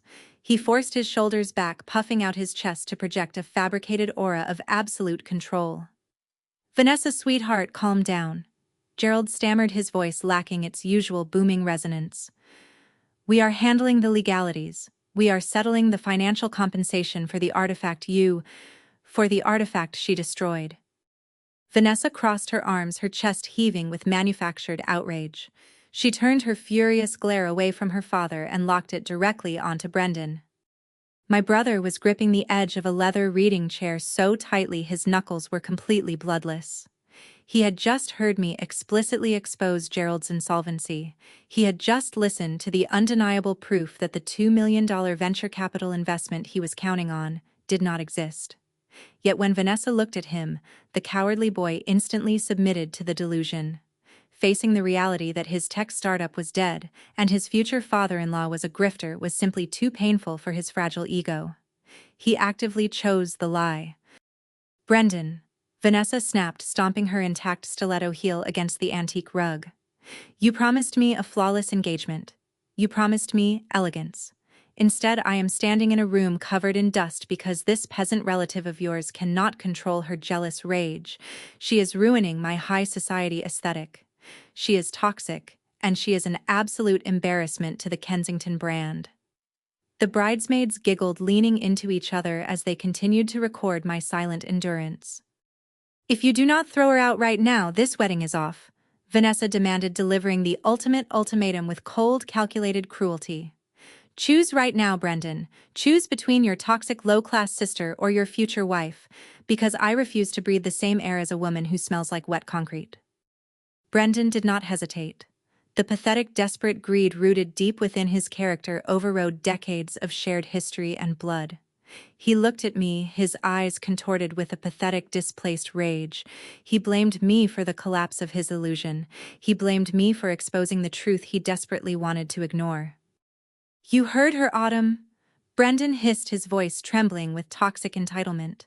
He took a step toward me, gesturing aggressively toward the fraudulent liability waiver resting in the pocket of my canvas jacket. "Sign the paper. Wire the $500,000 to Gerald's account tonight to cover the damages and get off this property. You are completely dead to me. Seeing Brendan actively submit to the extortion, Gerald felt a sudden massive surge of false confidence. He believed the psychological pressure of the family dynamic was finally breaking me. He believed my silence was the physical manifestation of defeat. Gerald stepped out from behind the heavy oak desk, aggressively closing the distance between us. He checked the stuttering quartz movement of his $50 counterfeit watch, adopting the ruthless posture of a corporate titan delivering a final, unforgiving mandate. You have exactly 60 seconds, Gerald growled, pointing his thick finger mere inches from my face. 60 seconds to pull out your banking application, sign that waiver, and authorize the wire transfer. If you do not, I will personally signal the armed estate security guards waiting in the grand foyer. They will physically drag you off this property in front of 300 elite guests, and my corporate litigators will file the lawsuit before your boots hit the pavement. The clock is ticking. Vanessa smirked, resting her hands on her hips in absolute triumph. Look at her, she sneered to her bridesmaids, nodding toward the device in my hands. She is frozen. She is probably trying to log into her pathetic little savings account right now to see if she even has enough to pay us. Make sure you get this on video. I want everyone to see what happens when the hired help tries to sabotage their betters. I stood perfectly still amidst their screaming and posturing. I did not flinch at Gerald's countdown. I did not react to Vanessa's relentless insults or Brendan's ultimate betrayal. The sheer volume of their noise contrasted sharply with my absolute chilling stillness. I looked down at the bright illuminated screen of my encrypted smartphone. I was not logging into a savings account.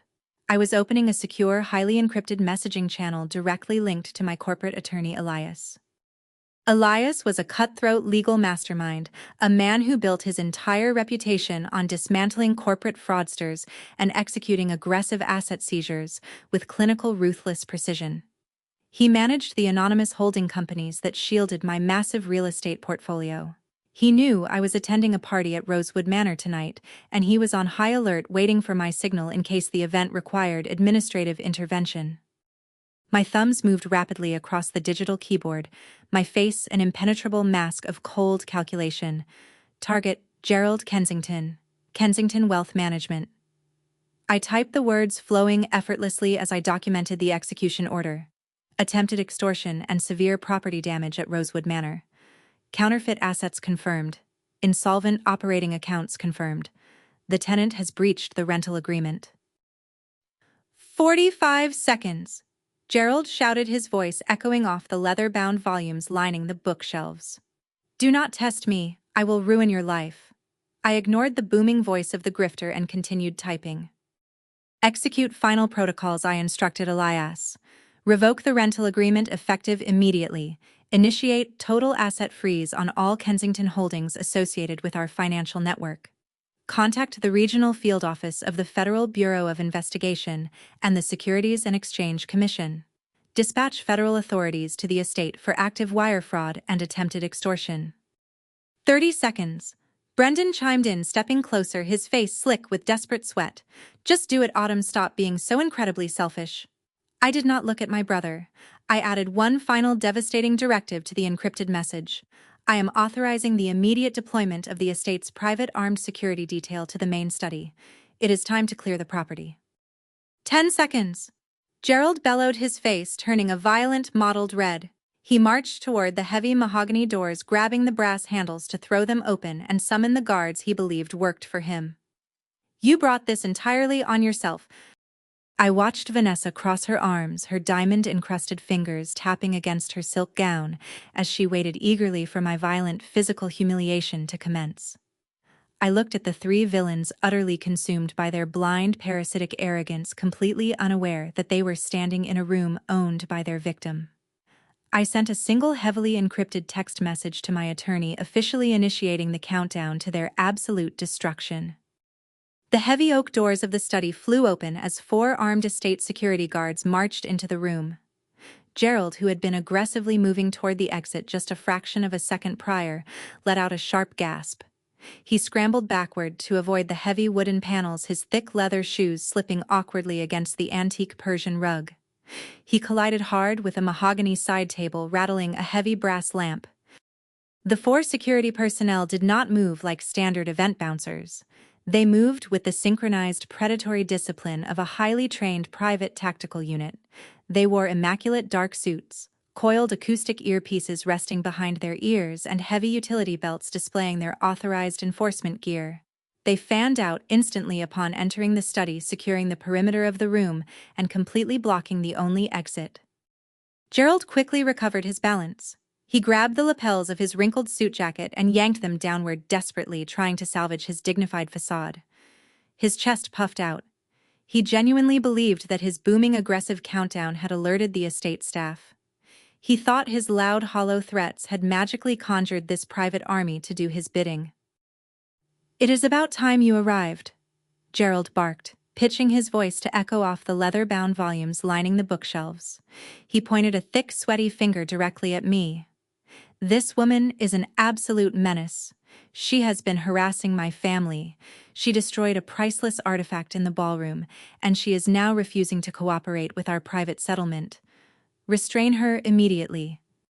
Vanessa stepped out from the shadows of the heavy oak desk, her heavy silk designer gown dragging across the floor. The presence of the armed guards injected her with a massive toxic surge of false superiority. She practically vibrated with manic delight. This was exactly what she wanted. She wanted a spectacle. She wanted the peasant relative violently removed to validate her fabricated high society aesthetic.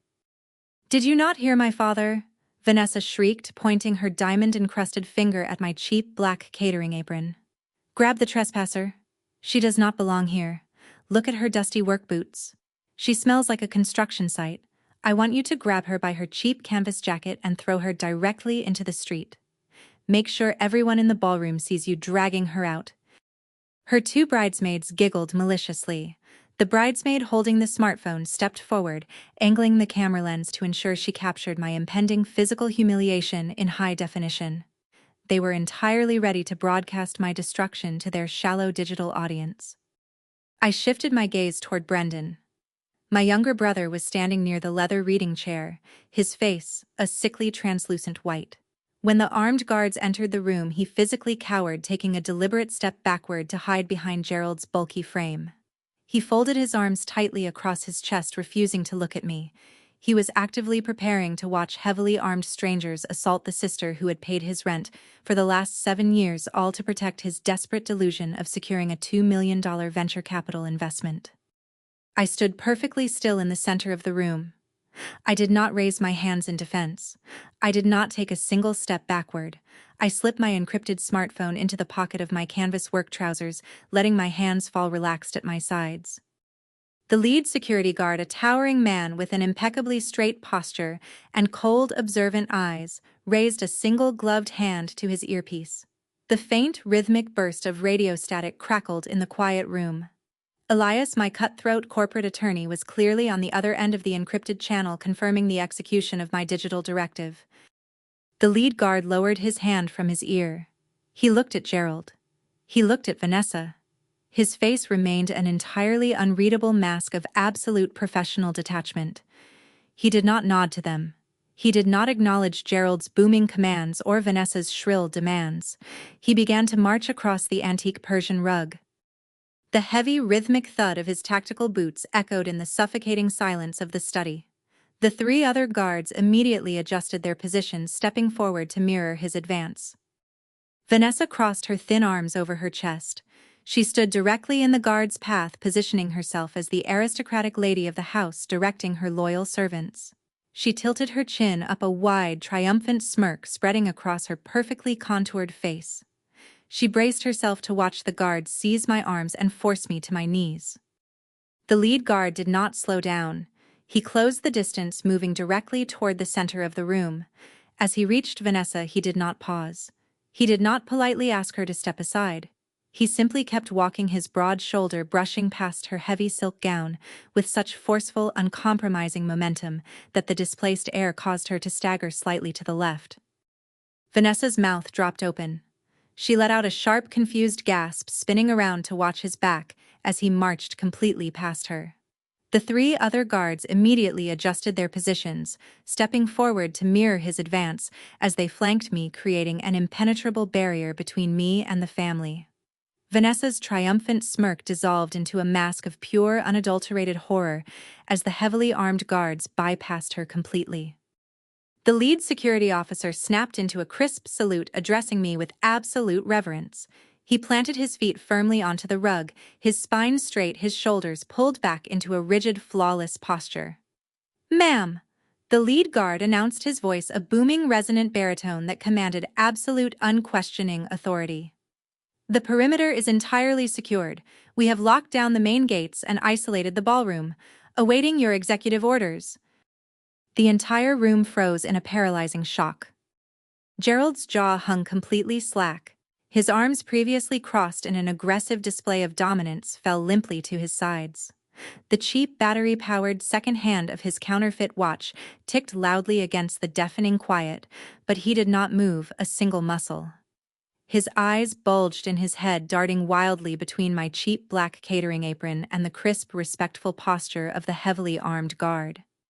His brain was violently short-circuiting, desperately trying to process the impossible, catastrophic shift in power occurring right before his eyes. Brendan stopped breathing. The sickly gray color of his face drained completely, leaving his skin as pale as a corpse. His knees physically buckled, forcing him to grip the back of the leather reading chair just to remain standing. He stared at me, his eyes wide with a pure, unadulterated terror. The bridesmaid holding the smartphone slowly lowered her arm. The malicious giggle died in her throat, replaced by a tense, shallow panting. She looked at the screen of her phone, then at the guards, realizing she was no longer recording a funny social media video of a peasant being thrown out. She was recording the exact moment her elite social circle stepped onto a live landmine. I looked past the lead officer's broad tactical shoulder at the three people who had spent the last hour attempting to extort, humiliate, and destroy me. I reached behind my back and slowly untied the thin strings of the cheap black catering apron. I let the fabric slip from my fingers, watching it pool onto the antique Persian rug in a careless heap. Beneath it, my faded canvas work jacket and the thick layer of dried concrete dust on my jeans were fully exposed. I was no longer hiding. "Escort me to the main stage," I instructed the lead officer, my voice carrying the steady, unmistakable cadence of absolute command. "We are ending this event." "Yes, ma'am," he replied without a fraction of a second of hesitation. The four heavily armed guards shifted instantly, their polished tactical boots pivoting on the rug as they formed a tight, protective diamond formation around me. I stepped forward. Gerald scrambled frantically out of the way, pressing his wide back hard against the leather-bound volumes of the bookshelves. His chest heaved in rapid, shallow jerks, his mouth opening and closing silently like a suffocating fish. Vanessa stood frozen near the desk, her diamond-encrusted fingers trembling so violently they rattled against the ruined silk of her designer gown. Brendan looked as though he might physically collapse. His eyes were wide, bloodshot, and locked onto the tactical team, treating his sister like a head of state. I did not look at any of them as I passed. I marched out of the study and into the grand corridor, the security detail matching my stride perfectly. My heavy steel-toed boots struck the imported marble floors with a resounding, rhythmic thud. Behind me, I heard the frantic, stumbling footsteps of the villains. They followed, dragged along in the wake of the catastrophic power shift, entirely unable to process how the helpless worker they had just cornered had suddenly assumed total control. We merged back into the sprawling expanse of the grand ballroom. The string quartet was still playing a frantic, upbeat tempo, completely ignorant of the execution about to occur. The dense sea of 300 elite guests parted immediately. Wealthy socialites and local politicians took rapid, stumbling steps backward, spilling their vintage champagne onto the floor as the imposing tactical guards carved a wide, undeniable path through the center of the room. I walked directly past the shattered remains of the 17th-century Ming Dynasty vase. The white ceramic dust coated the toes of my boots, but I did not slow my pace. I marched straight toward the raised platform at the north end of the ballroom, ascending the carpeted steps with steady, measured precision. I walked right past the startled musicians, stepped up to the main microphone stand, and gripped the cold metal shaft with both hands. The ballroom buzzed with low, confused murmurs. The elite guests stared up at the stage, their brows furrowed in profound confusion. They saw a woman in dusty construction clothes standing at the podium flanked by 4 armed security guards. Below the stage, Gerald, Sylvia, Vanessa, and Brendan gathered at the very edge of the crowd. They huddled together, shaking uncontrollably, their faces slick with panicked sweat, desperately waiting for the nightmare to end. It was only just beginning. I tapped the microphone twice. The sharp percussive thud echoed through the massive surround sound speakers, slicing cleanly through the ambient chatter. "Good evening," I said. My voice projected across the cavernous room, clear, cold, and entirely devoid of hesitation. "For those of you who arrived early, you may have seen me carrying a silver tray. You may have seen the Kensington family order me into the shadows of the catering alcove." I paused, letting my eyes sweep over the crowd of local politicians, commercial banking executives, and fake aristocrats. "My name is Autumn. I am not a member of the temporary waitstaff. I am the sole owner and primary developer of Rosewood Manor." I leaned closer to the microphone, ensuring every single syllable struck with maximum impact. "I purchased this historic property in its entirety, utilizing $12 million in unencumbered cash." A collective audible gasp rippled through the front rows of the audience. The wealthy guests whipped their heads around, staring directly at Gerald and Sylvia. Sylvia covered her mouth with both hands, her eyes rolling back slightly as her knees physically buckled under the crushing weight of public exposure. The commercial banking vice president, who had denied her loan earlier, narrowed his eyes, his posture stiffening with sudden predatory realization. I pointed a single finger directly at Vanessa, who was cowering near the base of the stage, attempting to hide behind her mother. Less than an hour ago, that woman climbed onto a fragile mahogany display pedestal solely to record a video for social media. When the antique wood fractured beneath her stiletto heel, she fell, dragging a priceless 17th-century Ming Dynasty vase down with her. I shifted my gaze to Gerald. His thick chest heaved, and the cheap battery-powered movement of his counterfeit watch ticked against his wrist, completely powerless to stop the impending devastation. Instead of accepting responsibility, her father pulled me into a private study. I announced, projecting the truth to every corner of the room.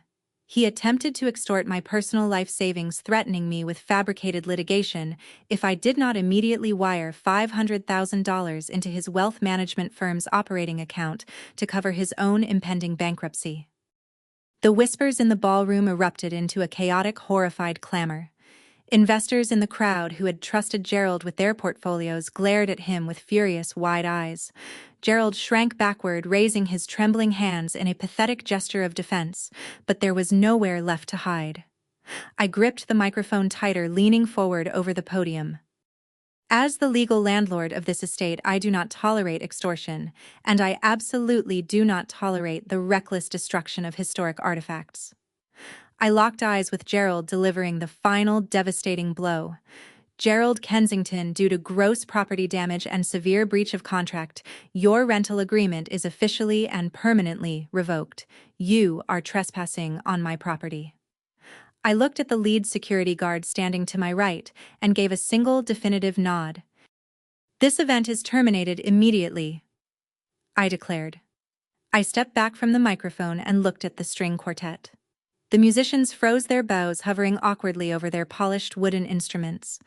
The music died instantly, plunging the 300 elite guests into a terrified, suffocating silence. I stood at the top of the grand staircase, looking down at the sea of panicked aristocrats. I had descended the stage and positioned myself on the elevated landing, commanding a complete, unobstructed view of the grand foyer and the shattered porcelain below. The suffocating silence in the ballroom stretched, heavy and vibrating with the collective shock of 300 guests. Then the towering mahogany entrance doors swung open with a violent, resounding crash. The guests nearest the entrance scrambled backward, their silk gowns swishing sharply against the imported marble. Into the breach strode Elias. My corporate attorney did not walk. He advanced. He wore an immaculate, razor-sharp charcoal suit, a crisp white shirt, and a silk tie perfectly knotted at his throat. His silver-flecked hair was combed back with meticulous precision, framing a face composed entirely of sharp angles and ruthless predatory calculation. In his right hand, he gripped the handle of a thick, pristine leather briefcase. He moved through the parted sea of elite socialites with the icy detachment of a shark navigating a school of panicked fish. No one dared to speak. The local politicians and wealthy executives instinctively held their breath as he marched directly toward the grand staircase where I stood. Elias stopped at the base of the stairs, flanked by my armed security detail. He unlatched the brass clasps of his briefcase.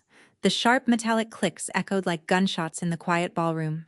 He reached inside and withdrew a thick color-coded dossier bound tightly with heavy legal clips. He ascended the first few steps and handed the massive file directly to me. "The audit is complete, Autumn," Elias said, his voice, a deep carrying baritone that effortlessly projected across the cavernous room. "And the results are exactly as catastrophic as you projected." He turned his back to me, gripping the heavy wooden banister, and looked down at Gerald Kensington. Gerald was pressed against a marble pillar, his thick hands clawing desperately at the fabric of his ruined suit jacket. Sweat poured freely down his face, dripping from his chin onto his silk collar. "Gerald Kensington," Elias announced, addressing the sweating grifter, but ensuring every single investor in the room heard the terminal diagnosis. "At exactly 8 o'clock this evening, the $50,000 electronic rental deposit you wired to secure Rosewood Manor bounced. The transaction was flagged, halted, and officially reversed by your primary financial institution due to insufficient funds." A wave of frantic, horrified gasps erupted from the crowd. The commercial banking vice president, whom Sylvia had cornered earlier, pulled his phone from his pocket, his thumbs flying furiously across the screen to alert his risk management department. Gerald shook his head violently, spittle flying from his lips. "It is a banking error," he shrieked, his voice cracking into a pathetic, high-pitched whine. "A simple routing mistake. I have $40 million in offshore liquidity." Elias let out a low, humorless laugh that chilled the air in the room. He reached into his suit pocket and pulled out a stack of folded banking ledgers, brandishing them like a weapon. "You do not possess $40 million, Gerald," Elias countered, his tone laced with clinical, devastating precision. "You do not even possess $40. At Autumn's behest, I just executed a comprehensive forensic audit of Kensington Wealth Management. I bypassed your fabricated domestic spreadsheets and accessed the clearinghouses you use to hide your toxic debt." Elias began pacing the bottom step, locking eyes with the wealthiest members of the crowd. "Kensington Wealth Management is a fraudulent shell game," Elias declared, his voice striking with the force of a physical blow. "He is running a massive Ponzi scheme. He has completely liquidated the portfolios of his early investors to pay off his mounting catastrophic personal debts. As of this morning, every single one of his corporate operating accounts is entirely overdrawn. He is leveraged beyond salvage, and he is facing seven-figure margin calls on Monday morning that he has absolutely zero capacity to cover." Sylvia Kensington let out a shrill, agonizing wail. She collapsed onto her knees, clutching her counterfeit designer handbag to her chest, as her wealthy friends literally stepped backward, creating a wide, isolating circle around her. Vanessa stood frozen next to the shattered Ming Dynasty vase, her jaw unhinged, her diamond-encrusted fingers tearing at the fabric of her silk gown. "You are lying," Gerald bellowed, launching himself forward. He took 2 steps toward the staircase before the lead security guard planted a heavy tactical boot in his path, resting a gloved hand menacingly over his utility belt. Gerald froze, his chest heaving, his eyes wild with unadulterated terror. "I never lie about a balance sheet," Elias replied smoothly. I reached into the front pocket of my dusty canvas work jacket. I withdrew the folded, watermarked liability waiver Gerald had forced upon me in the private study. I uncreased the heavy paper and handed it down to Elias. Elias took the document, holding it up by the corner so the crystal chandelier illuminated the embossed gold crest of Gerald's firm. When his daughter recklessly shattered a 17th-century artifact worth hundreds of thousands of dollars, Elias continued, his voice dropping into a lethal, commanding register, Gerald Kensington did not attempt to use his insurance. Instead, he dragged the legal owner of this estate into a private room, completely unaware of her true identity. He drafted this fraudulent document. Elias turned the paper, pointing a sharp finger at the scribbled handwriting. He attempted to extort $500,000 from a woman he believed was a helpless caterer. Elias announced, ensuring the politicians and investors absorbed the sheer malice of the crime. He threatened her with fabricated litigation, demanding she liquidate her personal life savings and wire the funds directly into this specific routing number by tomorrow morning. Elias read the routing sequence aloud. "This number does not belong to a liability escrow," Elias stated, crushing the last remaining breath from Gerald's lungs. "It belongs to the primary operating account of Kensington Wealth Management." He was attempting to rob a working-class woman blind to cover his margin calls and hide his insolvency from everyone standing in this room. "We now possess undeniable documented proof of attempted extortion and blackmail." Gerald let out a pathetic, strangled whimper. He stumbled backward, his knees giving out, forcing him to slump heavily against the base of a marble pillar. The illusion was dead. The fake billionaire was completely stripped of his armor, exposed as a desperate, predatory criminal. But Elias was not finished. The corporate attorney turned his ruthless gaze away from Gerald and locked it directly onto my brother. Brendan was hiding near the edge of the catering alcove, trying to make himself as small and invisible as possible. His tailored tuxedo hung loosely over his trembling frame. When Elias looked at him, Brendan let out a sharp, panicked gasp, holding his hands up in a futile gesture of surrender. "And then there is the matter of Brendan's venture capital." Elias said, his words slicing through the heavy tension of the ballroom. Brendan shook his head violently, tears streaming down his pale cheeks. "No!" Brendan sobbed, his voice a pathetic, high-pitched wheeze. "I did not know. I thought Gerald had the money. I just wanted to save my tech startup." "Your tech startup has not produced a single line of viable code in over 2 years." Elias countered, dismantling my brother's fabricated empire with effortless clinical cruelty. "I reviewed your corporate tax filings and your projected revenue streams. Your servers were shut down, your developers walked out. Yet you were prepared to accept a $2 million injection from a man you knew was engaging in highly suspect financial behavior." Elias stepped closer to Brendan, projecting his voice so the entire crowd could hear the final devastating conclusion. "That $2 million investment was never going to fund technology," Elias declared. "It was a structured wash. Gerald Kensington planned to funnel his stolen client funds into your failing startup, utilizing your company as a complicit vehicle for money laundering. You were going to wash his embezzled cash through your fake corporate ledgers to make it look like legitimate venture returns. You are not a victim, Brendan. You are an active accessory to massive federal wire fraud." Brendan let out a guttural cry of agony.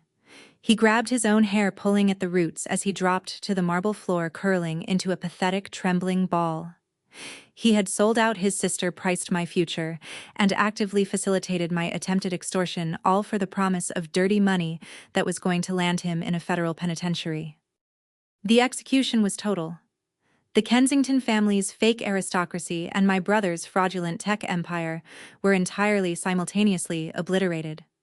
The 300 elite guests stood paralyzed, their faces pale with shock, desperately calculating their own exposure to the radioactive criminals weeping on the marble floor. Elias turned back to me, offering a sharp, respectful nod. He carefully took the forged liability document, placed it inside the color-coded forensic dossier, and slid the entire package back into the dark interior of his leather bag. Elias snapped his pristine leather briefcase shut, the sound echoing like a judge's gavel delivering a terminal sentence. The illusion of the Kensington dynasty evaporated into the cold air of the ballroom. For 3 agonizing seconds, the 300 elite guests stood completely frozen, their minds struggling to process the monumental scale of the fraud they had just witnessed. They had spent the entire evening sipping vintage champagne, admiring the imported marble, and fawning over a family they believed to be titans of old money. Elias's forensic revelation severed that belief like a physical blade. The shock did not fade into quiet, polite whispers. It erupted into a visceral, aggressive roar. A tall man with silver hair wearing a bespoke tuxedo shoved his way to the very front of the crowd. His face was flushed a violent mottled purple, the veins in his neck bulging against his silk collar. He pointed a shaking, accusatory finger directly at Gerald, who was still slumped weakly against the base of a marble pillar. "I wired you $750,000 on Thursday," the investor bellowed, his furious voice echoing off the vaulted ceilings. You looked me in the eye and swore that capital was going into a secured offshore municipal bond. Where is my money? Gerald, where is my retirement fund? Another voice joined the assault, a woman dripping in authentic diamonds pushing past the silver-haired man.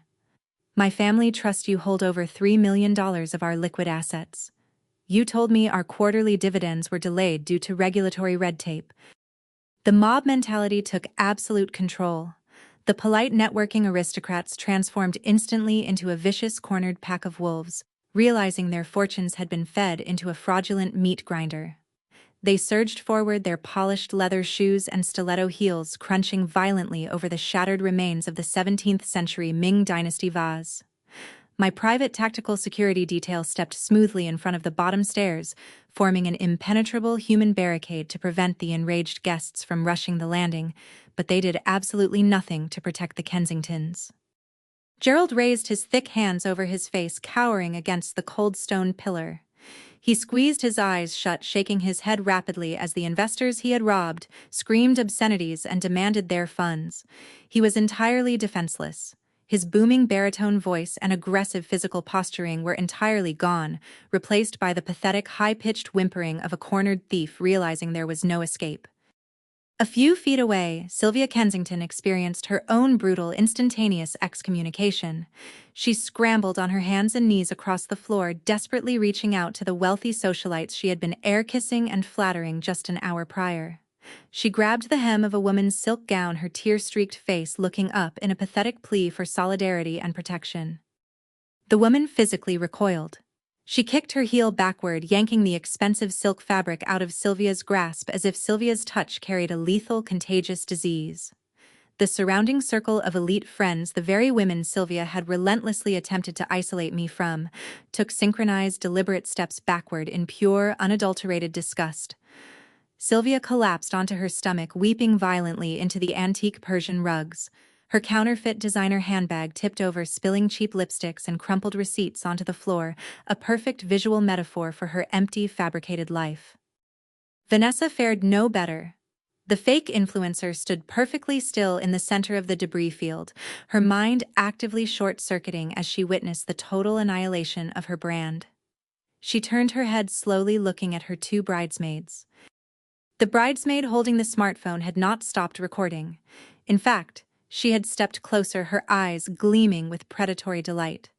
The red recording light blinked steadily on the screen, capturing every single second of Vanessa's humiliation.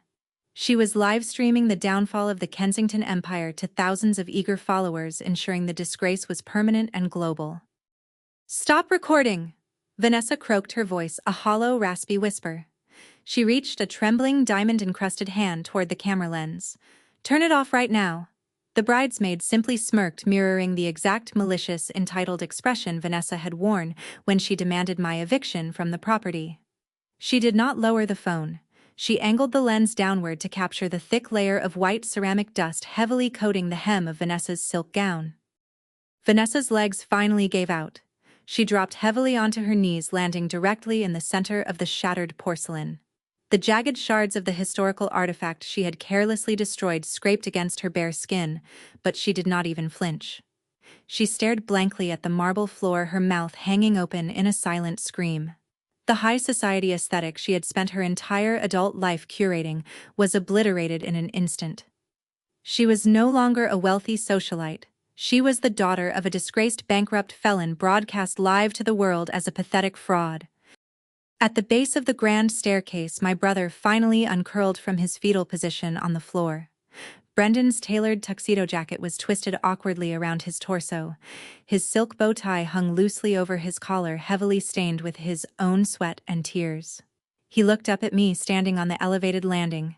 He saw the cold, unyielding resolve radiating from my posture, and he immediately resorted to the only manipulative tactic he had left in his arsenal. Brendan scrambled forward on his hands and knees. He crawled toward the first step of the staircase like a desperate beggar. Elias, my corporate attorney, looked down at him with an expression of profound clinical disgust and took a deliberate step aside, absolutely refusing to let Brendan's sweaty hands brush the fabric of his tailored suit trousers. Brendan gripped the bottom wooden banister, hauling his upper body off the marble. He craned his neck upward, tears and mucus streaming freely down his pale, sickly face. "Autumn, please!" Brendan sobbed, his voice cracking into a high-pitched, agonizing wail. He gasped for air, his chest heaving violently. "You cannot do this to me. You cannot let them arrest me. I am your brother." I looked down at him. I did not take a step back. I did not soften my gaze or offer a single ounce of warmth. "I made a mistake," Brendan pleaded, his bloodshot eyes wide with manic, unhinged desperation. "I was just scared. Gerald told me the tech startup would go under if I did not help him cover up the vase. I panicked, Autumn. But we are family. We share the same blood. You have to protect me. You have always protected me. Tell Elias to leave my name out of the federal filings. Please, I am begging you on my hands and knees." He clasped his hands together in a pathetic gesture of prayer. He truly believed that playing the victim, that invoking the biological accident of our shared DNA, would instantly erase his treason. He expected the sister who had paid his rent for 7 years to silently absorb his debt and shield him from the catastrophic legal consequences of his own greed. I reached out and gripped the polished mahogany banister. I did not raise my voice. I did not need to. The chaotic shouting in the ballroom instantly quieted as the enraged guests realized the owner of the estate was about to speak. "Blood does not make you family, Brendan," I said. My voice was a low, carrying blade that sliced cleanly through the heavy air of the ballroom. "Loyalty makes you family. Respect makes you family." Brendan shook his head frantically, fresh tears spilling over his cheeks, splashing onto the stairs. "I am loyal. I love you, Autumn. You stood in my private study less than 20 minutes ago." I continued, methodically dismantling his pathetic defense with cold, undeniable facts. "You watched a man attempt to extort $500,000 from my personal savings. You knew he was robbing me. You knew Vanessa broke that artifact. And yet, you grabbed a silver pen, slammed it onto my desk, and demanded I sign my entire future away." I took one slow, deliberate step down the grand staircase, closing the vertical distance between us just enough to let him feel the full, crushing weight of my absolute authority. "You did not panic, Brendan," I stated, my eyes locking onto his terrified, weeping gaze. "You made a calculated transaction. You looked at the sister who swung hammers and poured concrete to keep a roof over your head for 7 years, and you priced her out. You sold me to a man wearing a counterfeit watch because he promised you a fake $2 million check." Brendan opened his mouth, sputtering, searching frantically for a viable excuse, but his throat was completely paralyzed by the undeniable truth of his actions. "You degraded my profession in front of grifters," I said, my voice echoing firmly off the vaulted ceilings. "You told me my life savings meant nothing compared to your imaginary global tech empire.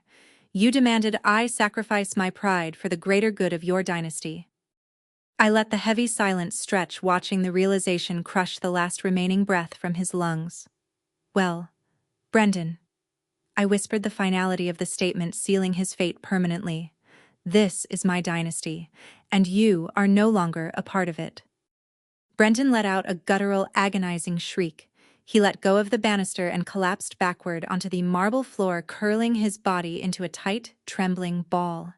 He wept violently, pounding his fists against the stone in absolute, unmitigated despair. I completely rejected his apology. I offered him zero salvation. I stood tall on the staircase, flanked by my armed security and my corporate attorney, watching the 4 villains writhe on the floor of my estate. They were stripped of their dignity, entirely exposed as the parasitic grifters they truly were.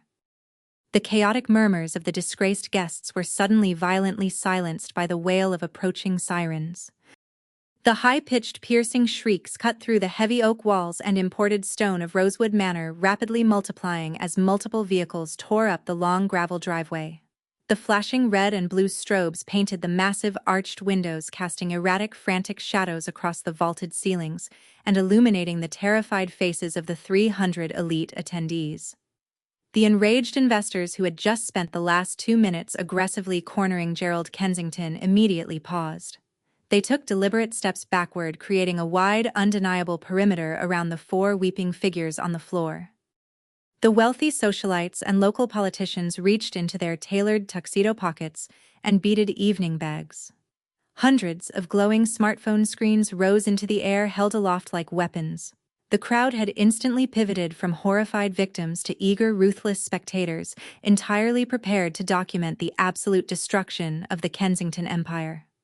The towering mahogany entrance doors burst open for the final time. A coordinated swarm of federal agents surged into the grand foyer, their boots striking the checkered marble in heavy synchronized thuds. They wore navy blue windbreakers emblazoned with the bright yellow letters of the Federal Bureau of Investigation, flanked by local tactical police units in heavy tactical gear. They moved with breathtaking predatory efficiency, fanning out across the perimeter of the ballroom and physically blocking every possible exit. Elias stood perfectly still beside me on the elevated landing of the grand staircase. He adjusted his silk tie, his face an impenetrable mask of clinical satisfaction. He looked down at the lead federal agent, a tall, broad-shouldered man with close-cropped gray hair, and offered a single sharp nod. The heavily encrypted digital dossier Elias had transmitted from the private study 20 minutes prior had hit the federal servers with the force of a bomb, and the resulting blast wave had just arrived in the ballroom. The lead FBI agent marched directly into the center of the debris field, his polished boots crunching relentlessly over the pulverized remains of the 17th-century Ming Dynasty vase.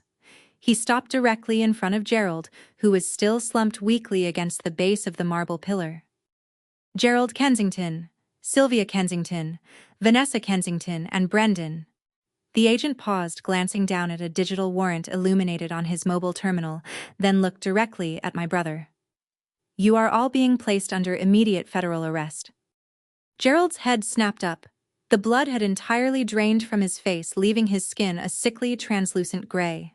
His mouth opened and closed in rapid, silent gasps, his brain actively short-circuiting as the agent's booming voice echoed off the frescoed ceilings.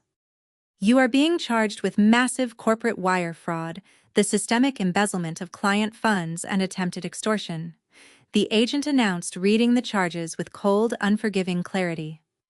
We have secured active warrants to freeze every single operating account associated with your wealth management firm, as well as the holding entities tied to a domestic technology startup. The reality of a federal indictment is not a slow, negotiated process. It crashes down with suffocating, inescapable gravity. Gerald looked at the heavily armed tactical units blocking the mahogany doors. He looked at the hundreds of camera lenses pointed directly at his sweating, panicked face. He looked up at me, standing untouched and commanding on the staircase above him. The last remaining thread of his fabricated billionaire sanity snapped entirely. The instinct to flee overrode his basic logic.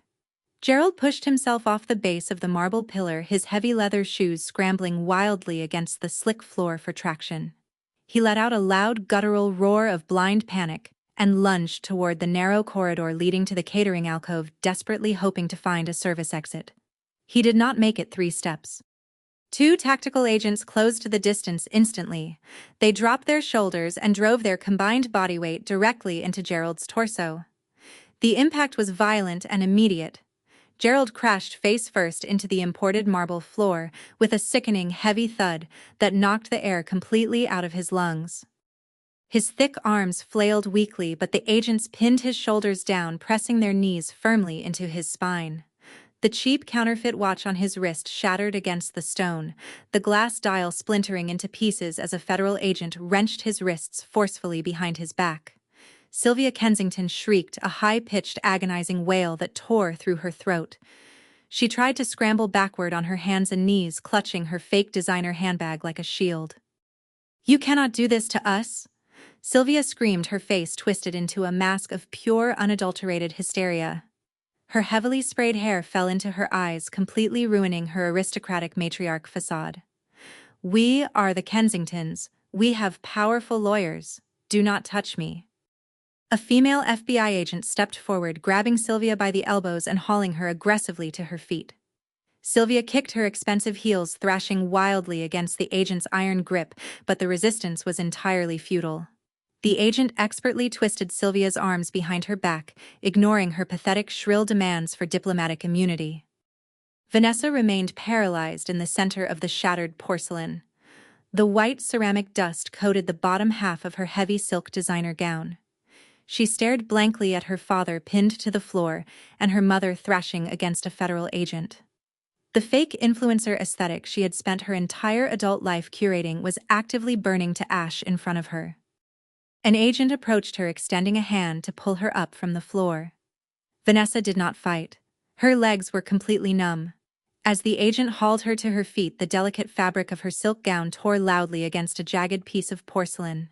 She held her diamond-encrusted fingers out, her hands shaking so violently she could barely keep her arms raised. Her bridesmaid, the woman she had ordered to record my humiliation, stepped even closer to the arrest, ensuring her smartphone camera captured the exact moment the cold steel locked around Vanessa's wrists. Vanessa looked directly into the camera lens, her perfectly contoured face streaked with heavy dark tears of absolute global disgrace. Finally, the federal agents turned their attention to the base of the grand staircase. Brendan had watched the entire tactical execution unfold from his pathetic huddle on the marble floor. When the agents marched toward him, he scrambled backward, his polished dress shoes slipping against the bottom stair. He reached out his sweaty hands, desperately grasping the smooth mahogany banister, trying to pull his body weight up the stairs toward me. "Autumn, stop them!" Brendan sobbed, his voice cracking into a raw, pathetic wheeze. Mucus and tears streamed freely down his pale cheeks, dripping onto his ruined silk bow tie. "Tell them I did not know. Tell them I was just trying to build my company. Please, Autumn, you have to save me." I did not move a single muscle. I stood beside Elias, my posture perfectly straight, my hands resting lightly at my sides. I looked down at the cowardly boy who had happily priced my future to fund his delusion. My face remained an impenetrable mask of cold calculation, entirely devoid of any pity, warmth, or forgiveness. Two federal agents grabbed Brendan by the ankles. They yanked him forcefully backward, dragging his body down the carpeted stairs. Brendan let go of the banister, his fingernails scraping uselessly against the polished wood. The agents flipped him roughly onto his stomach. Brendan wailed, burying his face into the marble floor as they wrenched his arms behind his back. "You have the right to remain silent," the lead FBI agent announced, his booming voice cutting effortlessly over the sobbing of the four villains and the continuous clicking of 300 smartphone cameras. "Anything you say can and will be used against you in a court of law. You have the right to an attorney." The Miranda warning echoed off the vaulted ceilings, a strict, unforgiving chant that officially terminated their reign of manipulation. The agents hauled Gerald, Sylvia, Vanessa, and Brendan to their feet. They were stripped of their posture, their pride, and their fabricated superiority. The elite guests parted, maintaining their wide perimeter as the federal officers marched the four sobbing criminals through the center of the grand ballroom, parading them toward the heavy mahogany doors and the flashing red and blue lights waiting outside. They had demanded an audience. They had wanted the entire city to look at them. Now they were receiving exactly what they had asked for, broadcast live to the world as parasitic grifters being hauled away to a federal holding cell. I stood on the elevated landing, looking out over the magnificent estate I had built from the ground up. The toxic rot that had infected my family and my property was entirely excised. The air felt incredibly light, cleansed of their suffocating, desperate arrogance. The sharp metallic click of federal handcuffs echoing across my imported marble floors was the most beautiful symphony I had ever heard. The flashing red and blue lights of the federal transport vans painted long, erratic shadows across the manicured lawns of Rosewood Manor. I stood on the elevated landing of the grand staircase, my posture relaxed, watching the heavy metal doors of the armored vehicles slam shut. The sharp mechanical clanking sealed Gerald, Sylvia, Vanessa, and Brendan into the dark, claustrophobic interiors. As the convoy accelerated down the long gravel driveway, the wailing sirens slowly faded into the cool night air, leaving the estate wrapped in a profound, peaceful silence. The toxic parasites had been fully excised from my property, and the long, meticulous execution was finally complete. Fast forward 6 months. The brisk autumn winds had stripped the leaves from the ancient oak trees lining the estate, but the foundation of my life had never been more unshakable. The fallout from the engagement party was absolute, delivering a level of devastating, detailed justice that completely obliterated the Kensington illusion.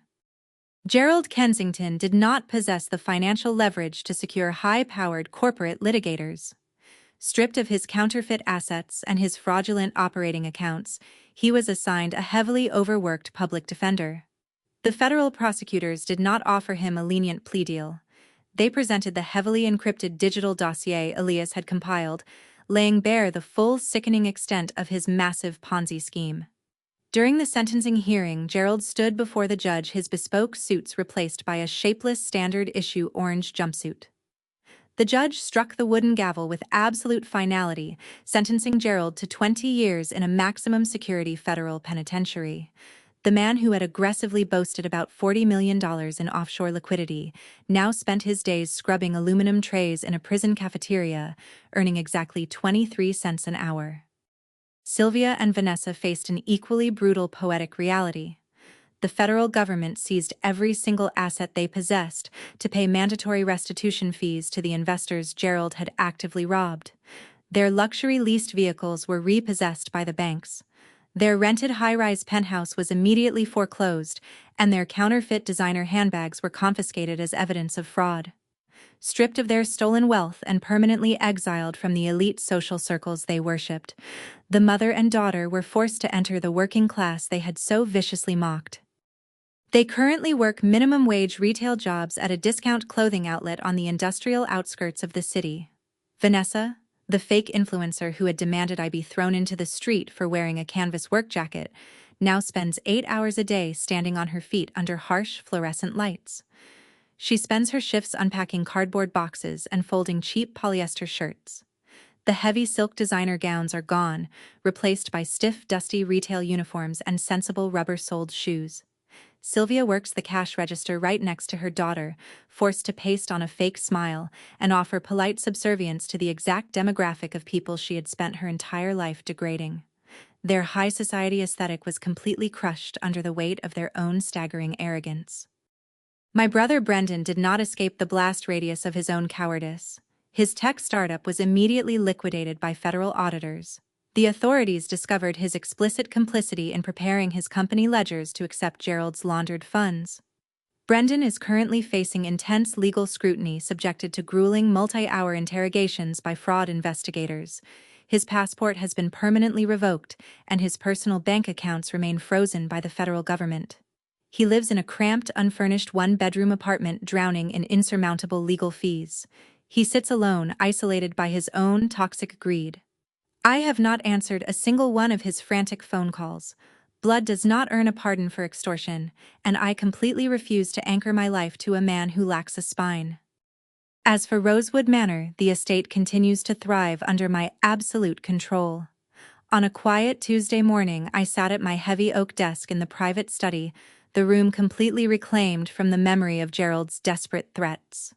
Resting perfectly in the center of the desk was the 17th century Ming Dynasty vase. It was no longer shattered. I had not thrown the pulverized shards away. Instead, I hired a master artisan trained in the traditional Japanese art of kintsugi. The artisan painstakingly reassembled the hundreds of jagged pieces, repairing the deep fractures with a heavy, brilliant lacquer mixed with authentic powdered gold. The vase no longer looked untouched, but it was exponentially more beautiful. The thick veins of solid gold tracing across the hand-painted cobalt blue dragons proudly highlighted the exact places where the porcelain had been broken. It was a tangible physical metaphor for my own resilience. The artifact had survived the vandalism of a careless, entitled socialite and emerged stronger, more valuable, and entirely unbreakable. I had absorbed the betrayal of my own brother, the blatant disrespect of fake aristocrats, and the sheer weight of their extortion, using the experience to forge an impenetrable armor around my empire. I poured myself a cup of black coffee, feeling the warm ceramic mug against the calluses on my hands. I looked out the large arched window of the study, watching my contractors pour fresh concrete for a massive new pavilion on the south lawn. My historic property development firm recently secured 3 massive acquisitions, expanding my real estate empire without relying on a single dime of leveraged debt or fraudulent venture capital. I built my kingdom by swinging hammers, auditing ledgers, and maintaining absolute, unyielding control over my personal boundaries. I do not need to wear designer gowns to prove my worth. My power is cemented in the foundations of the properties I own. The profound lesson buried beneath the rubble of the Kensington Empire is simple and undeniable. True wealth is built on a quiet, unshakable foundation of hard work and integrity. Fake arrogance, sustained only by manipulation and loud cruelty, always collapses completely under its own weight. You do not need to scream to prove your power, and you never need to shrink yourself to appease those who mistake your silence for weakness. When you stand firmly in your truth and refuse to be victimized, the very people who try to destroy you will inevitably hand you the tools required to build their own cages. Hit the like button and subscribe if you agree that the most powerful response to toxic arrogance is absolute unyielding success.